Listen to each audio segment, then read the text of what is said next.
Sir जी कुछ ऐसा बताइए कि वो मेरे पेपर में आ जाए।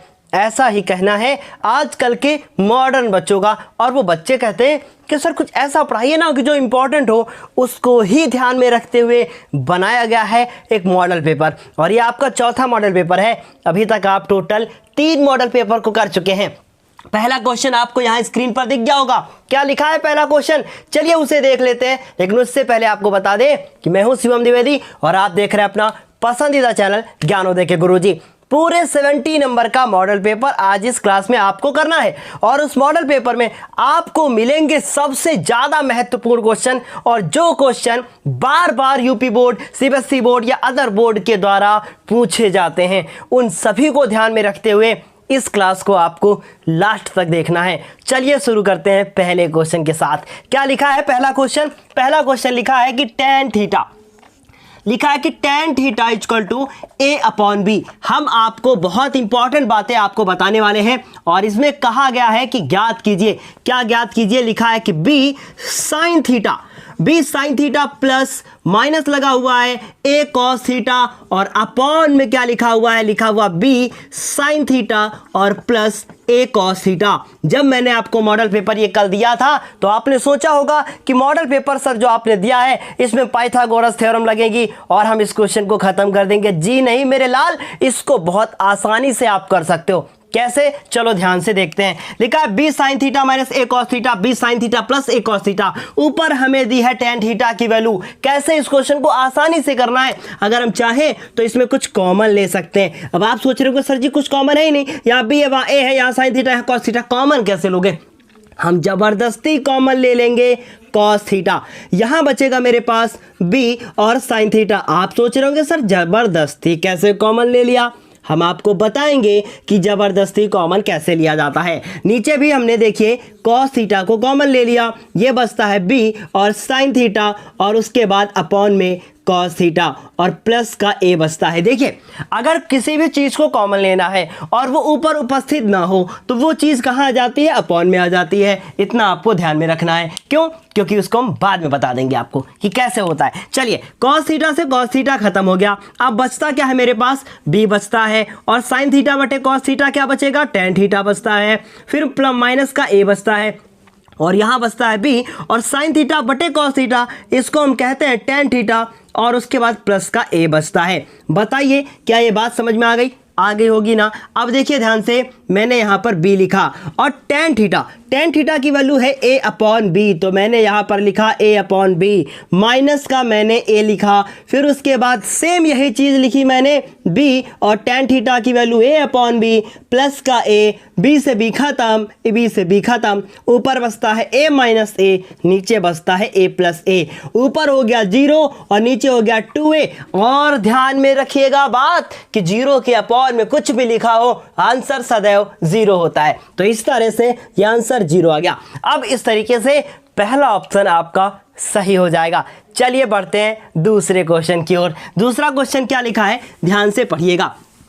दूसरा क्वेश्चन लिखा है परिमेय संख्या। वाह, ये वो क्वेश्चन है जो बार बार रिपीट होता है। इस तरीके के क्वेश्चन बहुत बार रिपीट होते हैं। दूसरा क्वेश्चन देखिए क्या लिखा है, परिमेय संख्या 14587। क्या लिखा हुआ है, 14587 अपॉन 1250, ये लिखा हुआ है। अब देखिए ध्यान से, पूछा गया है कि अगर इसको भाग किया जाए तो इसका दशमलव प्रसार दशमलव के कितने अंकों बाद खत्म हो जाएगा, ऐसा आपसे बोला गया है। बहुत आसान ट्रिक है इसकी। देखिए ध्यान से, ये नंबर लिखा हुआ है, इसको हम लोग क्या करेंगे, नीचे वाली संख्या के करेंगे फैक्टर, और नीचे वाली संख्या के फैक्टर करेंगे तो 2 × 5 × 5 × 5 × 5। अब आप सोच रहे होंगे सर जी आपको क्या तो ये रटा है क्या? जी नहीं मेरे लाल, ये मुझे रटा नहीं है। चलिए वो ट्रिक जो मेरे अंदर है वही हम आपको दे देते हैं। देखिए याद रखिएगा मेरी बात, अगर कहीं लगा हो पीछे 0 तो उसका होता है 2 × 5, ये आपको पता ही है। फिर देखिए 125 बच गया, उसका 5 × 5 × 5 हो गया फैक्टर। समझ गए ना बात को? इस तरीके से झटके से आप कर सकते हो। पर जिसको नहीं आता है मेरे लाल, अभी भी नहीं समझ में आया है, वो ऐसे करके देख सकता है, ये ऐसे करके देख सकता है। मेरा वो बच्चा, मेरा प्यारा बच्चा, वो ऐसे करके देख सकता है। देखिए ऐसे करके देख सकता है। ठीक है, कोई दिक्कत किसी को समझ में सब आ रहा होगा। इस तरीके से ये भी क्या हो गया, फैक्टर हो गया। अब आपको देखिए ट्रिक क्या मैं बताता हूं, अगर इसका भाग किया जाएगा तो दशमलव के कितने अंकों बाद होगा। पर एक चीज याद रखना, पहले देखो 2 से क्या कटेगा, जी नहीं, क्योंकि पीछे 7 है और 7 है तो ये मतलब ऑड नंबर है, 2 से नहीं कटने वाला। 5 से कटेगा क्या, नहीं नहीं नहीं नहीं, क्योंकि 5 से तभी कट सकता है जब पीछे 0 होना चाहिए या तो 5 होना चाहिए, तो नहीं कटेगा। तो इसका मतलब ये किसी से नहीं कटेगा, सिंपल बात। अगर ऐसा हो जाए तो फिर आपको करना क्या है, 1 2 3 4 जो ज्यादा बार हो, मान लीजिए 2 जो है वो 5 बार होता तो दशमलव के बाद अंकों की संख्या 5 हो जाती, लेकिन यहां पर 5 जो है वो मैक्सिमम 4 बार है, इसलिए क्या होगा, इसका आंसर क्या होगा, हम लोग लिखेंगे कि अतः दशमलव प्रसार कितने अंकों बाद समाप्त होगा, 4 अंकों बाद समाप्त होगा। 4 अंकों बाद क्या होगा, समाप्त होगा। समझ में आई बात, फिर से सुन लीजिए, जो संख्या ज्यादा होगी 1 2 3 और 4 इसे काउंट नहीं करना है, समझ रहे हैं। अगर मान लीजिए कि यहां पर 2 जो है वो 5 बार लिखा होता तो हम 2 को काउंट करते, 5 को काउंट नहीं करते, सिंपल बात, समझ गए बात को। तो इस तरीके से दूसरा क्वेश्चन भी क्या हो गया, एकदम सही हो गया। तो दूसरे का कौन सा आंसर सही हो गया, दूसरे का दूसरा आंसर एकदम राइट हो गया आपका। चलिए अब तीसरा देखिएगा ध्यान से, तीसरा क्वेश्चन क्या लिखा है, बहुत ध्यान से सुनिएगा। लिखा है एक त्रिभुज है ABC, तो हमने बनाया एक त्रिभुज ABC, ये हमने ABC एक त्रिभुज बना दिया। अब ये कह रहे हैं कि जो ये त्रिभुज ABC बना है इसके आधार BC के समांतर एक लाइन खींची गई है जिसका नाम दिया गया है DE, और लास्ट में इन्होंने कह दिया कि अगर DE और BC का अनुपात, ये इन्होंने दे दिया, कह दिया DE और BC का जो अनुपात है वो कितना हो, 1:3 हो, तो ज्ञात करो AD।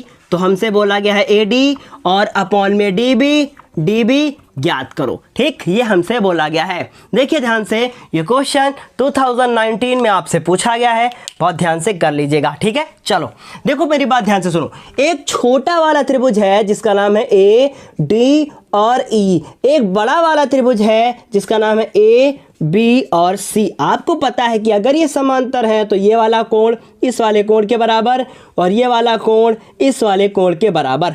कोई डाउट किसी को, तो हम कह सकते हैं कि त्रिभुज ABC त्रिभुज ADE के क्या होगा, समरूप होगा। तो त्रिभुज ABC समरूप है त्रिभुज AD और E के, ये समरूप है ना। अगर ये समरूप है तो हम लिख सकते हैं कि इसकी जितनी भी संगत भुजाएं हैं वो इनकी संगत भुजाएं की क्या होंगे, समानुपाती होंगी। इसकी सभी भुजाएं, इसकी सभी भुजाएं आपस में समानुपाती होंगी। तो देखिए मुझे DE और BC दिया है, तो ये हो गया DE और ये हो गया BC। मैंने लिखा कि इसकी DE भुजा और इसकी BC भुजा DE अपॉन BC किसके समानुपाती होगी, ये हमारे पहले DE लिखा तो हम AD लिखेंगे, इधर मैंने लिखा AD, पहले छोटे के लिख रहे ना, फिर उसके बाद इसके बड़े के, तो ये हो गया AB। कोई दिक्कत किसी को, कोई डाउट नहीं होगा। ये लिखा मैंने AD, ये लिखा मैंने AB। ये क्वेश्चन 2019 के एग्जाम में 2 बार आया है, मतलब 7 पेपर बनते हैं, 2 बार पूछा गया ये क्वेश्चन। देखिए कैलकुलेशन भी देख लीजिएगा, कैसे सॉल्व कर रहे हैं ये भी देख लीजिएगा। ये 1/3 हो गया। AD को AD रहने दीजिए, तो मैंने इसको AD लिखा। फिर उसके बाद देखिए AB के 2 हिस्से हैं, एक है आपका AD और दूसरा है आपका DB, तो मैंने यहाँ पर DB लिख दिया। देखिए DB ज्ञात करना है। फिर उसके बाद 1/3, लेकिन हम इसको अलग अलग नहीं कर सकते, तो मुझे इसको उल्टा करना पड़ेगा। तो मैंने इसको ऊपर इसको नीचे लिखा, यहाँ पे A और D है, ठीक, इसको ऊपर लिखा, तो ये हो गया AD प्लस का DB और अपॉन में क्या लिखा AD। जब इसको करेंगे तो इसको भी करना पड़ेगा उल्टा, क्योंकि हमने इसका रेसिप्रोकल लिया है। अब इसको अलग अलग कर दीजिए, AD अपॉन AB हो गया प्लस DB। देखिए ध्यान से, AD अपॉन, बहुत ध्यान से सुन लीजिएगा, AD अपॉन ये क्या है AD अपॉन AD हो गया, तो AD अपॉन AD लिखा मैंने। फिर लिखा DB, तो मैंने लिखा DB और उसके बाद क्या लिखेंगे D और B अपॉन में लिखेंगे AD इक्वल टू 3/1। ये कट के 1 दे देगा, तो ये 1 लिख दिया जाएगा यहाँ, ये 1 उधर जाएगा, तो DB अपॉन में AD इक्वल टू 3। अब यहाँ से 1 बचा है ना, तो इसको चाहो तो ऐसे लिखो या फिर आप चाहो तो इसको उधर भेज दिया जाए। तो ये हो गया 4।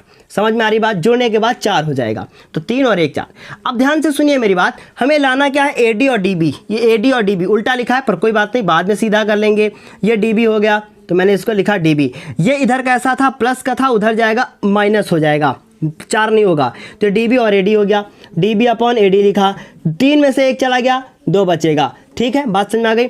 अब इसको उल्टा कर दो, तो ये हो गया AD अपॉन DB, और ये हो गया आपका 1/2, क्योंकि 2 के नीचे 1 लिखा ही होता है। इस तरीके से आपका जो आंसर आ जाएगा वो AD और DB इक्वल टू आ जाएगा 1:2। इस तरीके से देखिए कितना बढ़िया क्वेश्चन है, और ये क्वेश्चन 2 नंबर में भी आ सकता है, 1 नंबर से आपका बहुविकल्पी भी पूछा जा सकता है। तो चलिए जल्दी से इसका एक बार स्क्रीनशॉट ले लीजिए, ताकि हम लोग अब अगले क्वेश्चन को कर सकें। तो आप जल्दी से स्क्रीनशॉट इसका ले चुके होंगे, है ना? 3 क्वेश्चन कंप्लीट। अब हम बढ़ेंगे किसके ओर? चौथे क्वेश्चन की ओर। चौथा क्वेश्चन क्या लिखा है? पढ़िए ध्यान से। x² + 4x, इसको पूर्ण वर्ग बनाने के लिए क्या जोड़ना होगा? बढ़िया क्वेश्चन है। देखिए क्या लिखा है? लिखा है कि x² प्लस का 4x, इसको पूर्ण वर्ग बनाना है। पूर्ण वर्ग मतलब समझते हैं ना? एक ब्रैकेट में लिखकर ऊपर होल स्क्वायर लगाना है। क्या जोड़ना होगा ये हमसे पूछा गया है। तो x² + 4x ऐसे लिखा हुआ है। देखिए पूर्ण वर्ग बनाने के लिए क्या जोड़ना होता है, तो हम यहाँ पर लिखेंगे कि पूर्ण वर्ग बनाने के लिए, ध्यान से सुनिएगा, बनाने के लिए क्या जोड़ना होता है? ध्यान से मेरी बात सुनिए, क्या जोड़ना होता है? x का गुणांक, लेकिन कब? जब x² अकेला हो तब। x का गुणांक बटे में क्या लिखना पड़ेगा? 2 का होल स्क्वायर, ये हमको जोड़ना पड़ेगा। तो x का कितना होता है बताओ? x का गुणांक 4, 4/2 का होल स्क्वायर। तो ये तो अंदर से कट गया, तो 2 बचेगा, 2 का स्क्वायर। फिर देखिए 2 × 2 2 दूनी 4, 2 × 2 2 दूनी 4। तो इस तरीके से हमारे पास क्या बचा? 4। तो इसका आंसर क्या हो जाएगा? 4 हमें जोड़ना पड़ेगा। इस तरीके से क्वेश्चन भी आपके आ जाते हैं। तो फोर्थ ऑप्शन राइट होगा। अब बढ़ेंगे हम लोग 5 क्वेश्चन नंबर की तरफ। क्या पूछा गया है आपसे? पूछा गया है कि किसी मीनार की लंबाई, कोई एक मीनार है और उसकी लंबाई जो है वो उसकी छाया के क्या है? बराबर है।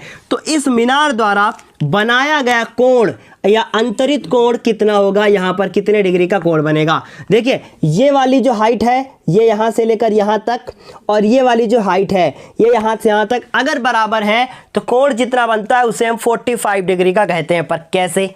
वही तो प्रूफ करना है। चलिए हमने इसको मान लिया क्या? x, और इसको क्या मान लिया? x। इसे लिखा a, इसे लिखा b और इसे लिखा c। हम लोग इसको हल करेंगे। ये कौन सा क्वेश्चन है? ये अंगा क्वेश्चन है ना? क्या लिखेंगे? tan थीटा इक्वल टू क्या लिखेंगे? AC अपॉन में क्या लिखेंगे? BC, और दोनों हो गए x और x, आंसर हो गया 1। तो tan थीटा इक्वल टू 1। तो हम कह सकते हैं कि tan थीटा में 1 किसकी वैल्यू होती है? tan 45 की वैल्यू होती है, इसलिए थीटा की वैल्यू कितनी हो जाएगी? 45 डिग्री हो जाएगी। Any problem? किसी को भी प्रॉब्लम नहीं होगी। कब? जब वहाँ थी ये x और यहाँ ये दोनों दूरी बराबर, तो यहाँ पर बनने वाला कोण कितना? 45 डिग्री। चलिए आपने 5वां क्वेश्चन भी कर लिया। अंगा के बाद बारी किसकी आएगी? चच्चा की बारी आएगी, चा की बारी आएगी। तो हम लोग लिखेंगे क्या?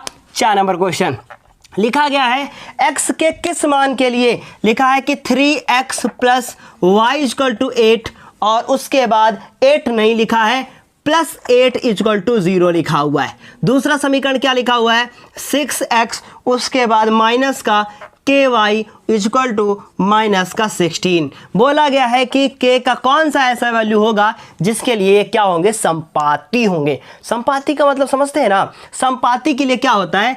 a1/a2 is equal to b1/b2 is equal to c1/c2। ये रेशियो इक्वल होना चाहिए मेरे लाल। अब जो बच्चे मेरे टैलेंटेड हैं उनके लिए हम शॉर्ट ट्रिक बताने वाले हैं, बाकी जिन्हें प्रॉब्लम है वो इसका लॉन्ग तरीका भी देख सकते हैं, वो भी हम बताएंगे। चलिए देखिए ध्यान से, एक बात ध्यान से सुनिएगा। सबसे पहले देखिए 3 और 6 8, और ये 16 इधर आएगा अगर, तो ये 16 प्लस का हो जाएगा। ये 16 कैसा हो जाएगा? प्लस का हो जाएगा। तो हम इसको लिख सकते हैं 3x प्लस का y प्लस का 8 बराबर 0। इसको लिख सकते हैं 6x प्लस, और इसको लिखेंगे हम लोग क्या लिखेंगे? माइनस का ky, तो माइनस का ky, और उसके बाद ये 16 इधर आ जाएगा, 16 बराबर 0। अगर ये समपाती है तो इनका इसका मतलब है कि ये 3 दूना कितना हो रहा है, देखिए 3 एकम 3, 3 दूना 6, 8 एकम 8, 8 दूनी 16, और यहाँ कितना 1, तो यहाँ कितना होना चाहिए 2। लेकिन अगर 2 हुआ तो फिर प्लस नहीं होगा, इसका मतलब -2 आंसर होगा। पर मान लीजिए आपको नहीं आता है, कोई बात नहीं, तो हम लोग लिखेंगे कि 3/6, फिर क्या लिखेंगे 1/- और उसको लिखने की हमें आवश्यकता फिलहाल नहीं है। सॉल्व कर दीजिए, 3 एकम 3, 3 दूना 6, तो इस तरीके से आंसर क्या आ जाएगा, ये आंसर आ जाएगा, इसको इससे गुणा करेंगे -k और ये 2, अब ये माइनस अपॉन में लेकर जाओगे आप तो ये हो जाएगा आपका 2 और अपॉन में -1, तो ये अपॉन में जाएगा ना, तो ये k इक्वल टू क्या आंसर आ जाएगा -2। अगर k की जगह पर -2 आप रख दोगे तो यहाँ पर बन जाएगा +2, तो 3 दूना 6, 1 दूना 2, 8 दूनी 16, k की कौन सी वैल्यू होगी -2। समझ गए बात को। अच्छा नंबर क्वेश्चन भी हो गया। अब हम लोग चा के बाद किसकी बात करेंगे, अब हम लोग बात करेंगे किसकी, प्रश्न संख्या 2 की बात करेंगे। क्या लिखा है प्रश्न संख्या 2, लिखा है कि 5x + 1/x, क्या लिखा है, लिखा है कि 5x + 1/x इक्वल, क्या लिखा हुआ है, इक्वल टू 6, और यहाँ पे x0 = 0, क्या लिखा हुआ है, x0 = 0। तो यहाँ पे जो x0 = 0 लिखा हुआ है, इसका क्या मतलब है, इसका ये मतलब है कि x का मान 0 नहीं होना चाहिए, 0 आंसर नहीं आना चाहिए, इसके सिवा कुछ भी आ सकता है, तो उससे हमें मतलब नहीं है। इसको सॉल्व करना है, कैसे सॉल्व होगा, देखिए एलसीएम लेना पड़ेगा, तो हम लोग यहाँ लिखेंगे हल, 1 नंबर का क्वेश्चन है, लिखेंगे x, यहाँ लिखेंगे तो ये हो जाएगा 5, x पहले से है, 1 यहाँ पे 1 लिख लीजिए अपनी जानकारी के लिए, है ना, तो उसके बाद x प्लस x से x कट जाएगा, आंसर क्या हो जाएगा, आपका आंसर कितना हो जाएगा, आपका आंसर हो जाएगा 1 = 6। अब ये देखिए 5x² हो जाएंगे, उसके बाद इसको हम लोग लिखेंगे प्लस का 1 और x का इसके साथ मल्टीप्लाई, x का इसके साथ मल्टीप्लाई, इस x को इधर ले आइए, 5x², 6x माइनस का प्लस का 1 = 0। अब ये 1 को 5 से गुणा करेंगे, 5 हो जाएगा, तो आंसर आ जाएगा 5x² माइनस x। 5 के ऐसे खंड देखिए ध्यान से, 5 एकम 5, इसे हल करना आता होगा, आपने सीखा होगा छोटे क्लास में, 9th क्लास में, 8th क्लास में। 5 एकम 5 के ऐसे खंड के जोड़ने पर 6 आ जाए, तो 5 + 1 और उसके बाद ब्रैकेट क्लोज और प्लस का 1, फिर ये होगा 5x² माइनस के साथ ब्रैकेट को ओपन करोगे, 5x माइनस का x प्लस का 1 = 0। अब ये हो जाएगा 5 कॉमन और x भी कॉमन, अंदर बचेगा x - 1, यहाँ -1 कॉमन, x - 1 = कितना 0। अब x - 1 एक बार लिखोगे आप, x - 1, फिर हो जाएगा 5x - 1 = 0, लाइन खींचोगे, x - 1 बराबर 0 और 5x - 1 बराबर 0, तो x बराबर यहाँ से आ जाएगा 1 और ये हो जाएगा 5x = 1, x = 1/, कितना 5 हो जाएगा। इस तरीके से आप सेकंड का फर्स्ट क्वेश्चन भी क्या कर लिए हैं, कंप्लीट कर लिए हैं। ये सेकंड का कौन सा क्वेश्चन था, का नंबर क्वेश्चन था। तो चलिए अब जल्दी से एक बार इसका स्क्रीनशॉट ले लीजिए। अगला क्वेश्चन हम लोगों के सामने हाजिर है। क्या लिखा है अगला क्वेश्चन, चलिए पढ़ते हैं।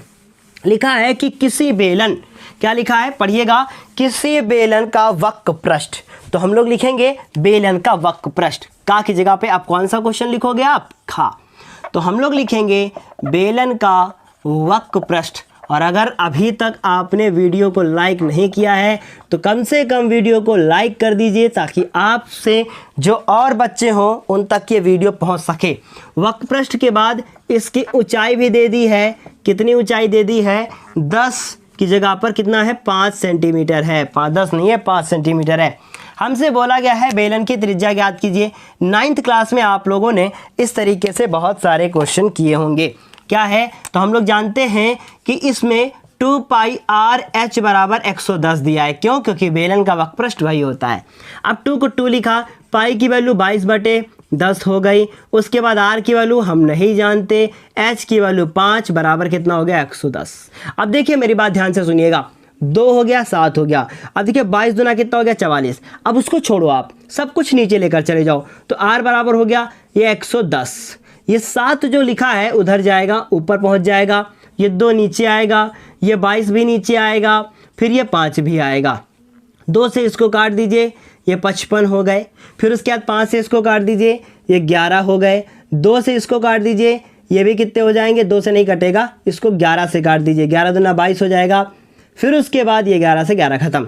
r बराबर कितना बचेगा, 7/2 बचेगा। 2 लिखिए, 7 लिखिए, डिवाइड करना शुरू कर दीजिए। 3.5 सेंटीमीटर इसका आंसर आ जाएगा मेरे लाल, और यही आंसर क्या होगा, सही होगा। तो चलिए एक बार जल्दी से स्क्रीनशॉट ले लीजिए। अब जल्दी से इसका स्क्रीनशॉट आप ले ही चुके होंगे। अब अगला क्वेश्चन क्या है, देखिए पूछा गया है कि थेल्स प्रमेय का कथन लिखिए। थेल्स प्रमेय का कथन पूछा गया है। आपसे कौन कौन से कथन पूछे जा सकते हैं, आपसे पूछा जा सकता है थेल्स प्रमेय का कथन, जिसे हम लोग कहते हैं आधारभूत समानुपातिकता प्रमेय, और उसके बाद आपसे पाइथागोरस थ्योरम का जो है प्रमेय भी पूछा जा सकता है। इस तरीके से आप इनको अच्छे से याद कर लीजिए ताकि पेपर में आए तो पूरे नंबर आपको मिल सकें। अब देखिए सेकंड का जो खा क्वेश्चन के बाद बात करेंगे हम लोग गा क्वेश्चन की, और क्या लिखा है, थेल्स प्रमेय का कथन। तो पहले भी आप इसको समझ लीजिए अच्छे से, तब इसको लिखिएगा तो ज़्यादा बेहतर है। हम आपको बोलकर बता देंगे, आप लिख लेंगे। देखिए एक त्रिभुज बनाया, और एक त्रिभुज बनाने के बाद देखिए हमने क्या लिखा, ए बी और सी। थेल्स प्रमेय कहती है कि अगर इस त्रिभुज की किसी एक भुजा के समांतर अगर कोई दूसरी भुजा खींच दी जाए जो वो शेष 2 भुजाओं को एक क्या करे, प्रतिच्छेद करे, तो फिर वो शेष 2 भुजाएं एक ही अनुपात में विभाजित हो जाती हैं। अर्थात अगर आप इसको यहाँ से काट देते हैं, ये डी हो जाए, ये ई हो जाए, तो ये भुजाएं एक ही अनुपात में विभाजित हो जाएंगी। कहने का मतलब ए डी अपॉन क्या होगा, A D upon D B होगा, और उसके बाद ए ई अपॉन ई सी होगा। ये अनुपात क्या होगा, समान होगा। इसमें किसी को मेरे ख्याल से समस्या नहीं होनी चाहिए। तो हम लोग क्या लिखोगे, स्टेटमेंट इसका लिखिएगा। हम बोल रहे हैं कि यदि किसी त्रिभुज के आधार के समांतर, यदि किसी त्रिभुज के आधार के समांतर कोई दूसरी रेखा खींची जाए जो शेष 2 भुजाओं को 2 बिंदुओं पर प्रतिच्छेद करे, तो शेष 2 भुजाएं एक ही अनुपात में विभाजित हो जाती हैं। यही थेल्स प्रमेय का कथन है। तो चलिए, उम्मीद है आपने इसको नोट कर लिया होगा, और ये जो मैंने बोल दिया है, और बगल में डायग्राम बना दीजिएगा और लिख दीजिएगा। अब हम लोग बात करेंगे दूसरे के गा के बाद दूसरे के खा नंबर क्वेश्चन की। और दूसरे का जो खा नंबर क्वेश्चन है वो क्या लिखा है, लिखा है कि व्याख्या कीजिए, व्याख्या कीजिए 7 × 11 × 13। क्या लिखा हुआ है कि 7 × 11 × 13 प्लस का 13 ये एक भाज्य संख्या है, और पूछा गया है क्यों, ये हमको व्याख्या करके बताना है। देखिए मेरी बात ध्यान से सुनिएगा। अगर कोई भी भाज्य संख्या होती है तो उसके क्या होते हैं, 2 या 2 से अधिक गुणनखंड होते हैं। तो अगर हमने ये सिद्ध कर दिया कि ये जो संख्या ऊपर लिखी है इसके 2 या 2 से अधिक गुणनखंड है, वो क्या हो जाएगी, भाज्य संख्या हो जाएगी। चलिए हम लोग बात करते हैं इस क्वेश्चन को सॉल्व करने की। सिंपल सी बात है, अगर आपसे कोई पूछे कि 5 जो लिखा है वो भाज्य है कि अभाज्य, तो आप कह देंगे सिंपल सी बात है ये अभाज्य है, क्योंकि इसके फैक्टर ओनली 5 × क्या हो जाएंगे, 1 हो जाएंगे, और ये हो जाएगा हमारे 5 × 1, मतलब स्वयं के अतिरिक्त और कोई भी फैक्टर होना चाहिए उसमें, तो 5 × 1 हो जाएगा, और कोई भी इसका फैक्टर नहीं हो पाएगा। लेकिन अगर हम कह दें कि 6, तो ये अभाज्य हो जाएगी। क्यों, क्योंकि इसमें देखिए अगर आप चाहो तो 2 × 3 हो जाएगा, और ये इसका फैक्टर हो जाएगा, 3 × 1 हो जाएगा, 1 × 3 हो जाएगा, 3 × 2 हो जाएगा, ये सब इसके फैक्टर ही निकल रहे हैं। तो इसका मतलब इसमें भी वही काम हो जाएगा। हम लोग इसको देखेंगे। देखिए ये लिखा है 13, और यहाँ पर भी क्या है 13, तो हम इसमें 13 को कॉमन ले सकते हैं। लेकिन अगर आप ध्यान दीजिएगा यहाँ प्लस की जगह पे इंटू का सिंबल लगा होता, और आपसे कहा जाता कि इसमें कॉमन ले लीजिए, तो कॉमन नहीं होता मेरे लाल, क्योंकि कॉमन तो तब होगा जब बीच में प्लस का सिंबल या माइनस का सिंबल होगा। तो इसमें से 13 कॉमन ले लीजिए। अंदर क्या बचेगा, 7 × 11 और उसके बाद प्लस का 1, ये हो जाएगा 13, और ये हो जाएगा 77 और प्लस 1 तो 78। हम लोग लिखेंगे कि चूंकि भाज्य संख्याओं के संख्याओं के दो से अधिक क्या होते हैं? गुणनखंड होते हैं, गुणनखंड होते हैं। तो हमने यहाँ पर लिखा गुणनखंड होते हैं। अतः इसलिए यह भी क्या है? एक भाज्य संख्या है, यह भी एक भाज्य संख्या है। मेरे ख्याल से आपको सब समझ में आ गया होगा। जल्दी से चाहो आप तो इसका एक स्क्रीनशॉट ले लो। अब ये दूसरे का कौन सा क्वेश्चन था? खा नंबर क्वेश्चन था दूसरे का। अब 4 क्वेश्चन दूसरे पार्ट के खत्म हो चुके हैं, तीसरा अब हम लोग करना शुरू करेंगे। लिखा है कि दो संख्याएं जिनका योग 27 हो और उसके बाद उनका गुणनफल जो हो वो हमारा कितना होना चाहिए? 182 होना चाहिए। ध्यान से सुनिएगा, कितना होना चाहिए? 182। तो हम लोग देखेंगे, मेरी बात ध्यान से सुनिए।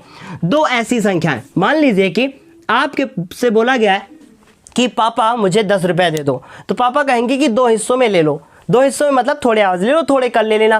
पहले दिन पापा ने आपको 7 रुपए दे दिए, अगले दिन कितने बचेंगे? अब देखिए मेरी बात ध्यान से, आपने पापा से 10 रुपए मांगे थे, अब आपको पापा ने 7 रुपए पहले दिन दे दिए, तो दूसरे दिन कितने बचते हैं? 3। इसका मतलब 10 माइनस 3 बचेगा। 10 माइनस कितना बचेगा? 7 बचेगा। तो इसका मतलब ये 3 बचेगा। ठीक उसी प्रकार दो संख्याओं का जोड़ कितना है? 27। उसमें से एक संख्या अगर x हो जाए तो दूसरी संख्या 27 माइनस कितनी होगी? x होगी। समझ में आई बात? तो ठीक उसी प्रकार हम लोग इसको मान लेंगे, लेकिन और भी मेथड है इसको करने के, पर ये आसान है। माना वे संख्याएं कौन कौन सी हैं? एक हम लोग मान लेंगे कितनी है? माना संख्याएं एक है x, व दूसरी कितनी मान लेंगे? माना संख्याएं x व 27 माइनस x है। ये हमने दो संख्याएं मान ली। इससे क्वेश्चन आसानी से हो जाएगा, कम समय में आपका क्वेश्चन कंप्लीट हो जाएगा। अब इसका क्वेश्चन में बोला गया है कि गुणनफल, संख्याओं का जो गुणनफल है वो कितना आना चाहिए? वो संख्या का गुणनफल 182 आना चाहिए। इसका मतलब x और ये 27 माइनस x और इक्वल टू 182। किसी को प्रॉब्लम नहीं होनी चाहिए। अब किसी को ये समस्या हो कि सर जी ऊपर 27 माइनस x की जगह पे अगर x माइनस 27 हो जाए तो? अब सुनो मेरी बात, अगर मान लो पापा से आपने 10 रुपए मांगे थे तो पापा ने आपको 7 दिए, तो इसका मतलब क्या अगले दिन 7 माइनस 10 बचेंगे क्या? ऐसा तो नहीं होगा ना, क्योंकि आप इसको x माने हैं और उसके बाद अगर ये क्या पापा से आप x में से 10 रुपए घटा के मांगोगे? जो पहले देने थे जो आपको पापा ने, वो क्वेश्चन मतलब कि 10 रुपए टोटल थे। उसी प्रकार 27 टोटल थे, 27 में x घटाओगे, x में 27 नहीं घटाओगे। सिंपल बात समझ गए होंगे। चलिए इसको इससे मल्टीप्लाई कर दीजिए। 27x minus x square 182। अब ये माइनस एक्स स्क्वायर पहले लिख लीजिए, प्लस का 27x कर दीजिए और ये 182 इधर ले आइए। अब देखिए यहाँ तो माइनस फंस गया, तो इसको पूरे को माइनस से गुणा कर दीजिए, सारे चिन्ह आपस में बदल दीजिए। तो हम यहाँ पे लिख देंगे माइनस से क्या करने पर? गुणा करने पर, और सारे चिन्ह बदल दीजिए। 27x प्लस का 102 और 0। कोई डाउट किसी को?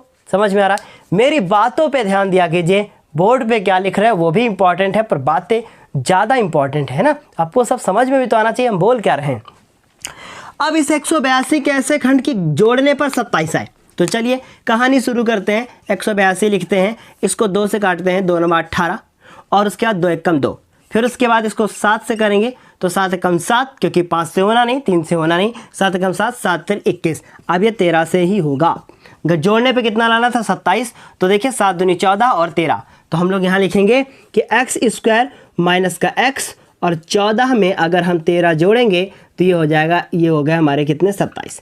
अब ये हो गया 122 एक्स स्क्वायर, फिर 14x माइनस का 13x माइनस का 182 और बराबर 0। अब इसको सॉल्व करना है। x कॉमन ले लो इसमें से, तो अंदर बचेगा x माइनस 14, इसमें से x कॉमन ले लो, 13 कॉमन होगा मेरे लाल, है ना। अंदर बचेगा, क्या बचेगा? देखो यहाँ पे पॉजिटिव है, तो अंदर बचेगा x माइनस का 14, क्योंकि देखिए माइनस कॉमन लिया है तो चिन्ह बदल जाएगा।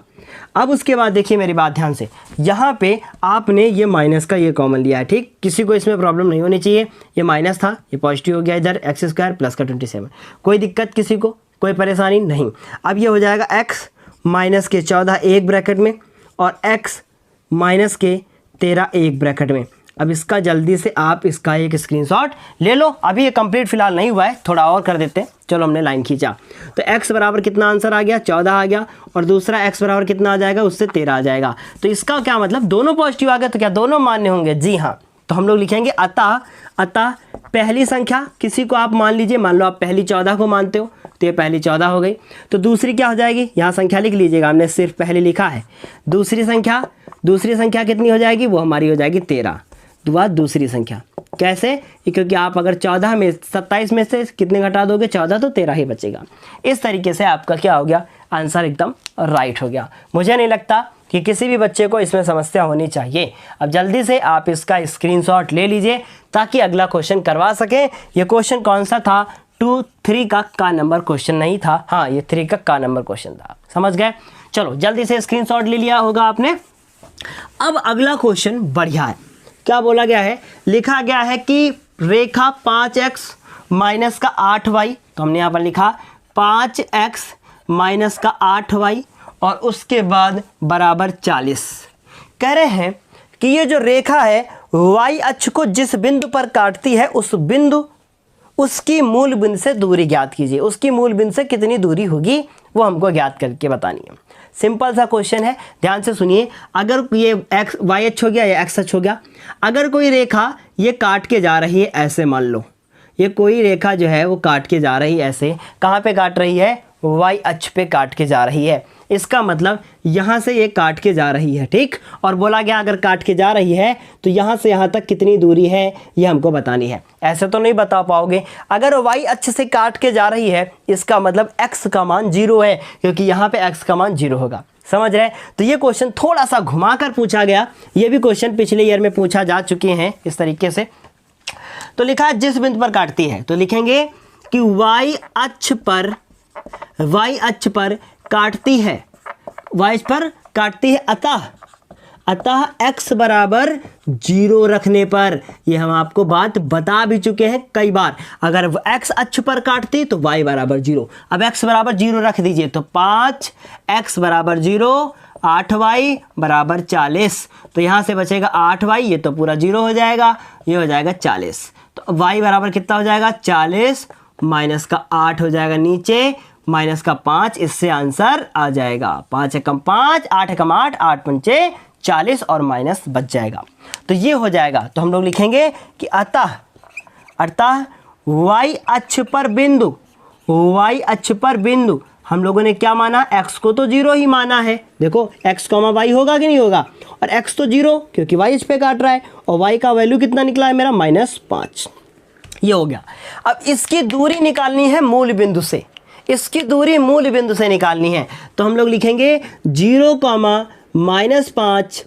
अब हम लोग इसकी दूरी निकालेंगे, पुनः हम लोग यहाँ लिखेंगे पुनः, ठीक। 0,5 की कहाँ से दूरी, मूल बिंदु से दूरी, और मूल बिंदु से दूरी को हम लोग क्या लिखते हैं, 0,0, मूल बिंदु से दूरी। और अगर मूल बिंदु से आपको दूरी निकालनी हो तो देखिए ध्यान से, आप चाहो तो डायरेक्ट फॉर्मूला लगा सकते हो, हम आपको बताने जा रहे हैं। ये हो जाएगा x² प्लस का y²। अब ये x की वैल्यू 0, 0 का होल स्क्वायर और -5 का होल स्क्वायर और अंडर रूट, 0 का स्क्वायर 0, -5 का 25, क्योंकि माइनस का स्क्वायर प्लस, और यहाँ से मिलेगा 25 और आंसर आ जाएगा इसका 5। इस तरीके से इसकी दूरी कितनी हो जाएगी, 5 हो जाएगी। किसी को समस्या नहीं होनी चाहिए। इस तरीके से ये क्वेश्चन इंपॉर्टेंट था। अब जल्दी से आप इसका एक स्क्रीनशॉट ले लो ताकि आपको बेहतर समझ में आ जाए। अगर आपको कोई डाउट लगता है तो कमेंट बॉक्स में आपका स्वागत है, बढ़िया सा टाइप कीजिए। अगर आपको उसका रिप्लाई नहीं मिलता है तब आप कहिएगा, आपको सारे क्वेश्चंस के रिप्लाई वहाँ पर कमेंट बॉक्स में मिल जाएंगे। तो चलिए अब हम लोग करते हैं अगले क्वेश्चन को। ये थर्ड का कौन सा क्वेश्चन था, ये थर्ड का आपको नंबर नीचे दिख गया होगा कि थर्ड का कौन सा क्वेश्चन है, ये खा नंबर क्वेश्चन है। अब हम लोग लिखेंगे, इसको हटाएंगे यहाँ से, थर्ड का खा हो चुका है, अब थर्ड का गा, ठीक है। ये 2 नंबर का क्वेश्चन था, बढ़िया क्वेश्चन रहा है, आप अच्छे से इसको कर सकते हो। अब गा नंबर क्वेश्चन बिल्कुल हलवा है। कह रहे हैं कि एक 21 सेंटीमीटर त्रिज्या वाले वृत्त के उस त्रिज्य खंड का क्षेत्रफल ज्ञात कीजिए जिसका केंद्रीय कोण 120 है। इसका मतलब त्रिज्या r बराबर कितनी है, 21 सेंटीमीटर। थीटा बराबर कितना है 120 डिग्री। हल करने से के लिए बोला है, बोले हैं त्रिज्यखंड का क्षेत्रफल। हम लोग एक फॉर्मूला जानते हैं, त्रिज्यखंड का क्षेत्रफल बराबर कितना, थीटा बटे 360 और पाई आर स्क्वायर। अब बस इसमें आपको वैल्यू रख देनी है।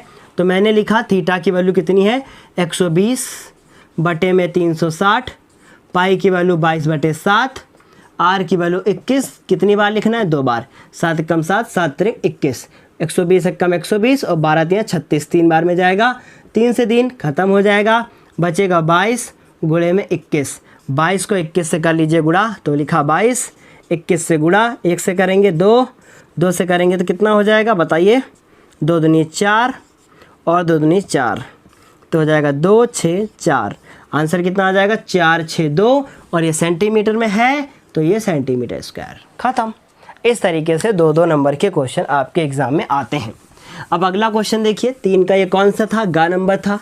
अब 3 का घा नंबर क्वेश्चन लिखा है कि एक त्रिभुज ABC, तो एक त्रिभुज है ABC जिसका नाम है, कह रहे कि वो त्रिभुज B पर क्या है, समकोण है। तो हमने B पर उसे समकोण मतलब 90 डिग्री बना दिया। ये बात समझ में आ गई होगी।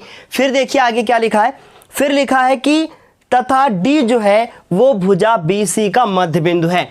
मतलब कि यहाँ पर जो त्रिभुज ABC बना है, BC का जो मध्य बिंदु है वो क्या है, D है। इसका मतलब यहाँ से यहाँ तक की दूरी और यहाँ से यहाँ तक की दूरी आपस में बराबर हो गई। फिर उसके बाद इन्होंने कहा है कि सिद्ध कीजिए। इस क्वेश्चन में जो जो चीज़ें दी थी सबसे पहले उसे लिख लेते हैं। क्वेश्चन में कोई दम नहीं है, बहुत आसान क्वेश्चन हम कह सकते हैं, लेकिन पहले समझना होगा।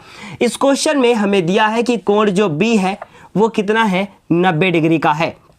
साथ ही साथ इन्होंने कहा है कि जो D है वो मध्य बिंदु है। इसका मतलब अगर BC को आधा कर दिया जाए तो BD मिल जाए, हमें मिल जाएगा। तो हम लोग कह सकते हैं कि अगर BD को हमें ज्ञात करना हो तो हम कह सकते हैं कि BC/2, या हम कह सकते हैं कि BD और DC आपस में बराबर है, या हम कह सकते हैं BC को आधा करने पे DC मिलेगा।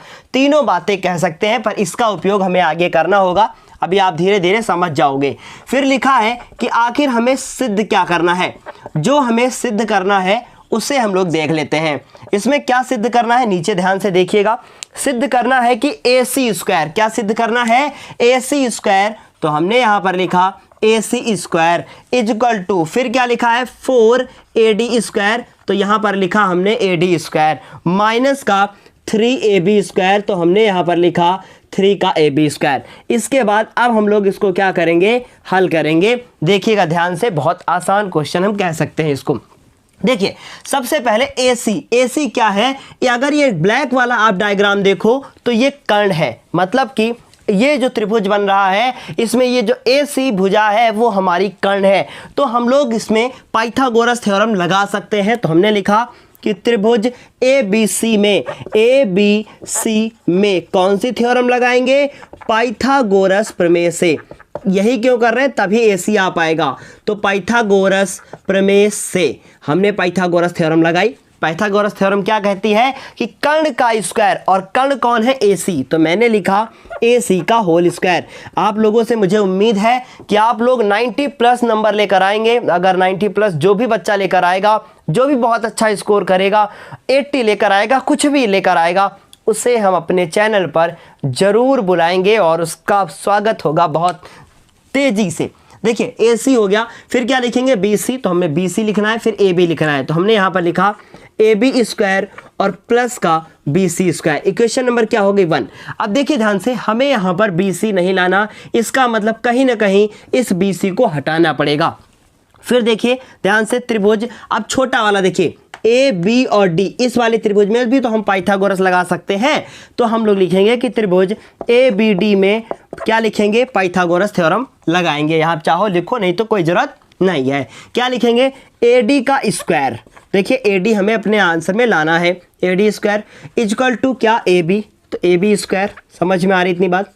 उसके बाद ध्यान से देखिए ये क्या लिखा है, BD। तो हम लोग लिखेंगे BD का होल स्क्वायर। लेकिन हमने यहाँ पर ध्यान दिया कि इस क्वेश्चन में हमें BD कहीं लाना ही नहीं है, तो इस BD को हटाना होगा।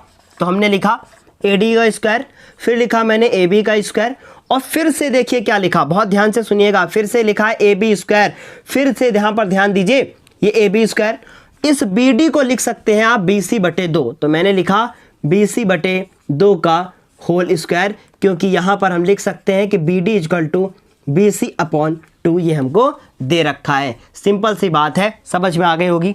अब ये हो गया ए डी स्क्वायर, उसके बाद ए बी स्क्वायर, ये हो गया बी सी का होल स्क्वायर, और 2 का स्क्वायर 4 होता है। इसका एलसीएम ले लीजिए, तो ये हो जाएगा आपका ए डी का whole square is equal to, LCM लेंगे तो 4 ए बी स्क्वायर और प्लस का बी सी स्क्वायर, अपॉन में इसके 4 रहेगा। अगर हम चाहें तो ये 4 यहाँ लगा सकते हैं, तो इसको मैंने यहाँ से हटाया और उसके बाद यहाँ पर 4 लगा लिया। ये बात आपको समझ में आ गई होगी। देखिए 4 ए डी आ चुका है, ए बी भी आ चुका है, लेकिन अगर हम ध्यान से इसको देखें और इसको देखें, इसमें से अगर हम बी सी को, हमें यहाँ से भी बी सी हटाना है और यहाँ से भी, तो यहाँ से अगर हम बी सी की वैल्यू निकाल कर वहाँ रख दें तो हमारा ये क्वेश्चन सॉल्व हो जाएगा। तो हम क्या करते हैं, यहाँ से ही हम लोग बी सी की वैल्यू को निकाल लेते हैं। यहीं से मैंने बी सी की वैल्यू को निकाला, तो क्या होगा देखिए ध्यान से, ये होगा B C square, A B को इधर ले आए तो ये ए सी स्क्वायर और माइनस का ए बी स्क्वायर, और इसे ही हमने समीकरण नंबर 1 मान लिया। अब समीकरण नंबर 1 से, तो हमने यहाँ पर लिखा समीकरण नंबर 1 से, मतलब कि अब बी सी की वैल्यू वहाँ से यहाँ रख दी जाएगी। तो लिखा मैंने 4 A D square is equal to 4 A B square और प्लस, अब बी सी की जगह पर A C square minus A B square, तो हम क्या लिखेंगे, लिखेंगे हम ए सी स्क्वायर, फिर लिखेंगे माइनस का ए बी स्क्वायर। अब ध्यान से देखिएगा, अगर हमें इस 4 ए बी स्क्वायर में से एक ए बी स्क्वायर घटा दें तो मिलेगा हमें 3 ए बी स्क्वायर, तो हम वही करेंगे, इन दोनों में से एक चीज बचेगी, 4 ए बी स्क्वायर में से एक ए बी स्क्वायर चला गया, 3 ए बी स्क्वायर बचेगा। तो बचा मेरे पास 4 A D square is equal to 3 A B square और उसके बाद प्लस का ए सी स्क्वायर। अगर हम इस 3 ए बी को इधर भेज दें तो 4 ए डी स्क्वायर माइनस का 3 ए बी स्क्वायर और is equal to A C square, क्योंकि हमें यही लाना था। देखिए कितनी आसानी से ये क्वेश्चन प्रूफ हो गया, कुछ भी नहीं था, 2 बार पाइथागोरस थ्योरम का उपयोग करना था और बी सी को हटाना था। उम्मीद है क्वेश्चन समझ में आ गया होगा। 3 का हम लोगों ने घा नंबर क्वेश्चन कर लिया है। अब हम लोग बढ़ेंगे 4 के का नंबर की ओर, और 4 का नंबर क्वेश्चन बहुत अच्छा क्वेश्चन है। देखिए क्या लिखा है, लिखा है कि सिद्ध कीजिए, ये ध्यान से सुनिएगा, कई बार हम करवा भी चुके हैं। सिद्ध कीजिए 3 बिंदु दिए हैं, a कॉमा बी प्लस सी, ये पहला है। फिर लिखा है b कॉमा सी प्लस ए, और फिर से तीसरा पॉइंट लिखा है, वो लिखा है कि c a प्लस बी, क्या लिखा हुआ है, c और a प्लस बी। यहाँ पे x1 x2 y1 y2 और क्या बोल सकते हैं x1 और y1 और इसके बाद x2 y2 और इसके बाद x3 और y3, इनकी वैल्यू हमें दे रखी है। अब इसने कहा है कि ये सिद्ध करके दिखाइए कि संरेख है। संरेख तभी सिद्ध हो सकता है जब त्रिभुज का क्षेत्रफल 0 आएगा। तो हम लोग इसमें त्रिभुज का क्षेत्रफल निकालेंगे, जिसका आंसर कितना आएगा, 0 आएगा। तो हम लोग लिखेंगे कि इसको हम लोग हल करेंगे और लिखेंगे कि त्रिभुज का क्षेत्रफल, क्या निकालेंगे, त्रिभुज का क्षेत्रफल। और त्रिभुज का क्षेत्रफल जो आएगा, देखिए जितनी तेजी से हम रिवीजन आपको करवा रहे हैं, एक दिन में इतने क्वेश्चन पेपर दे रहे हैं, शायद इतनी फास्ट कोई आपको नहीं करवाएगा प्रैक्टिस। इसलिए आप लोग कृपया साथ दें हमारा और अच्छे से पढ़ते रहें, साथ ही साथ इन क्वेश्चन पेपर को शेयर भी करते रहें। हम ज़्यादा तो आपसे कुछ भी नहीं कह सकते, हम आपसे तब कुछ कहेंगे जब आपका रिजल्ट आएगा। अब देखिए ध्यान से यहाँ पर सुनिएगा।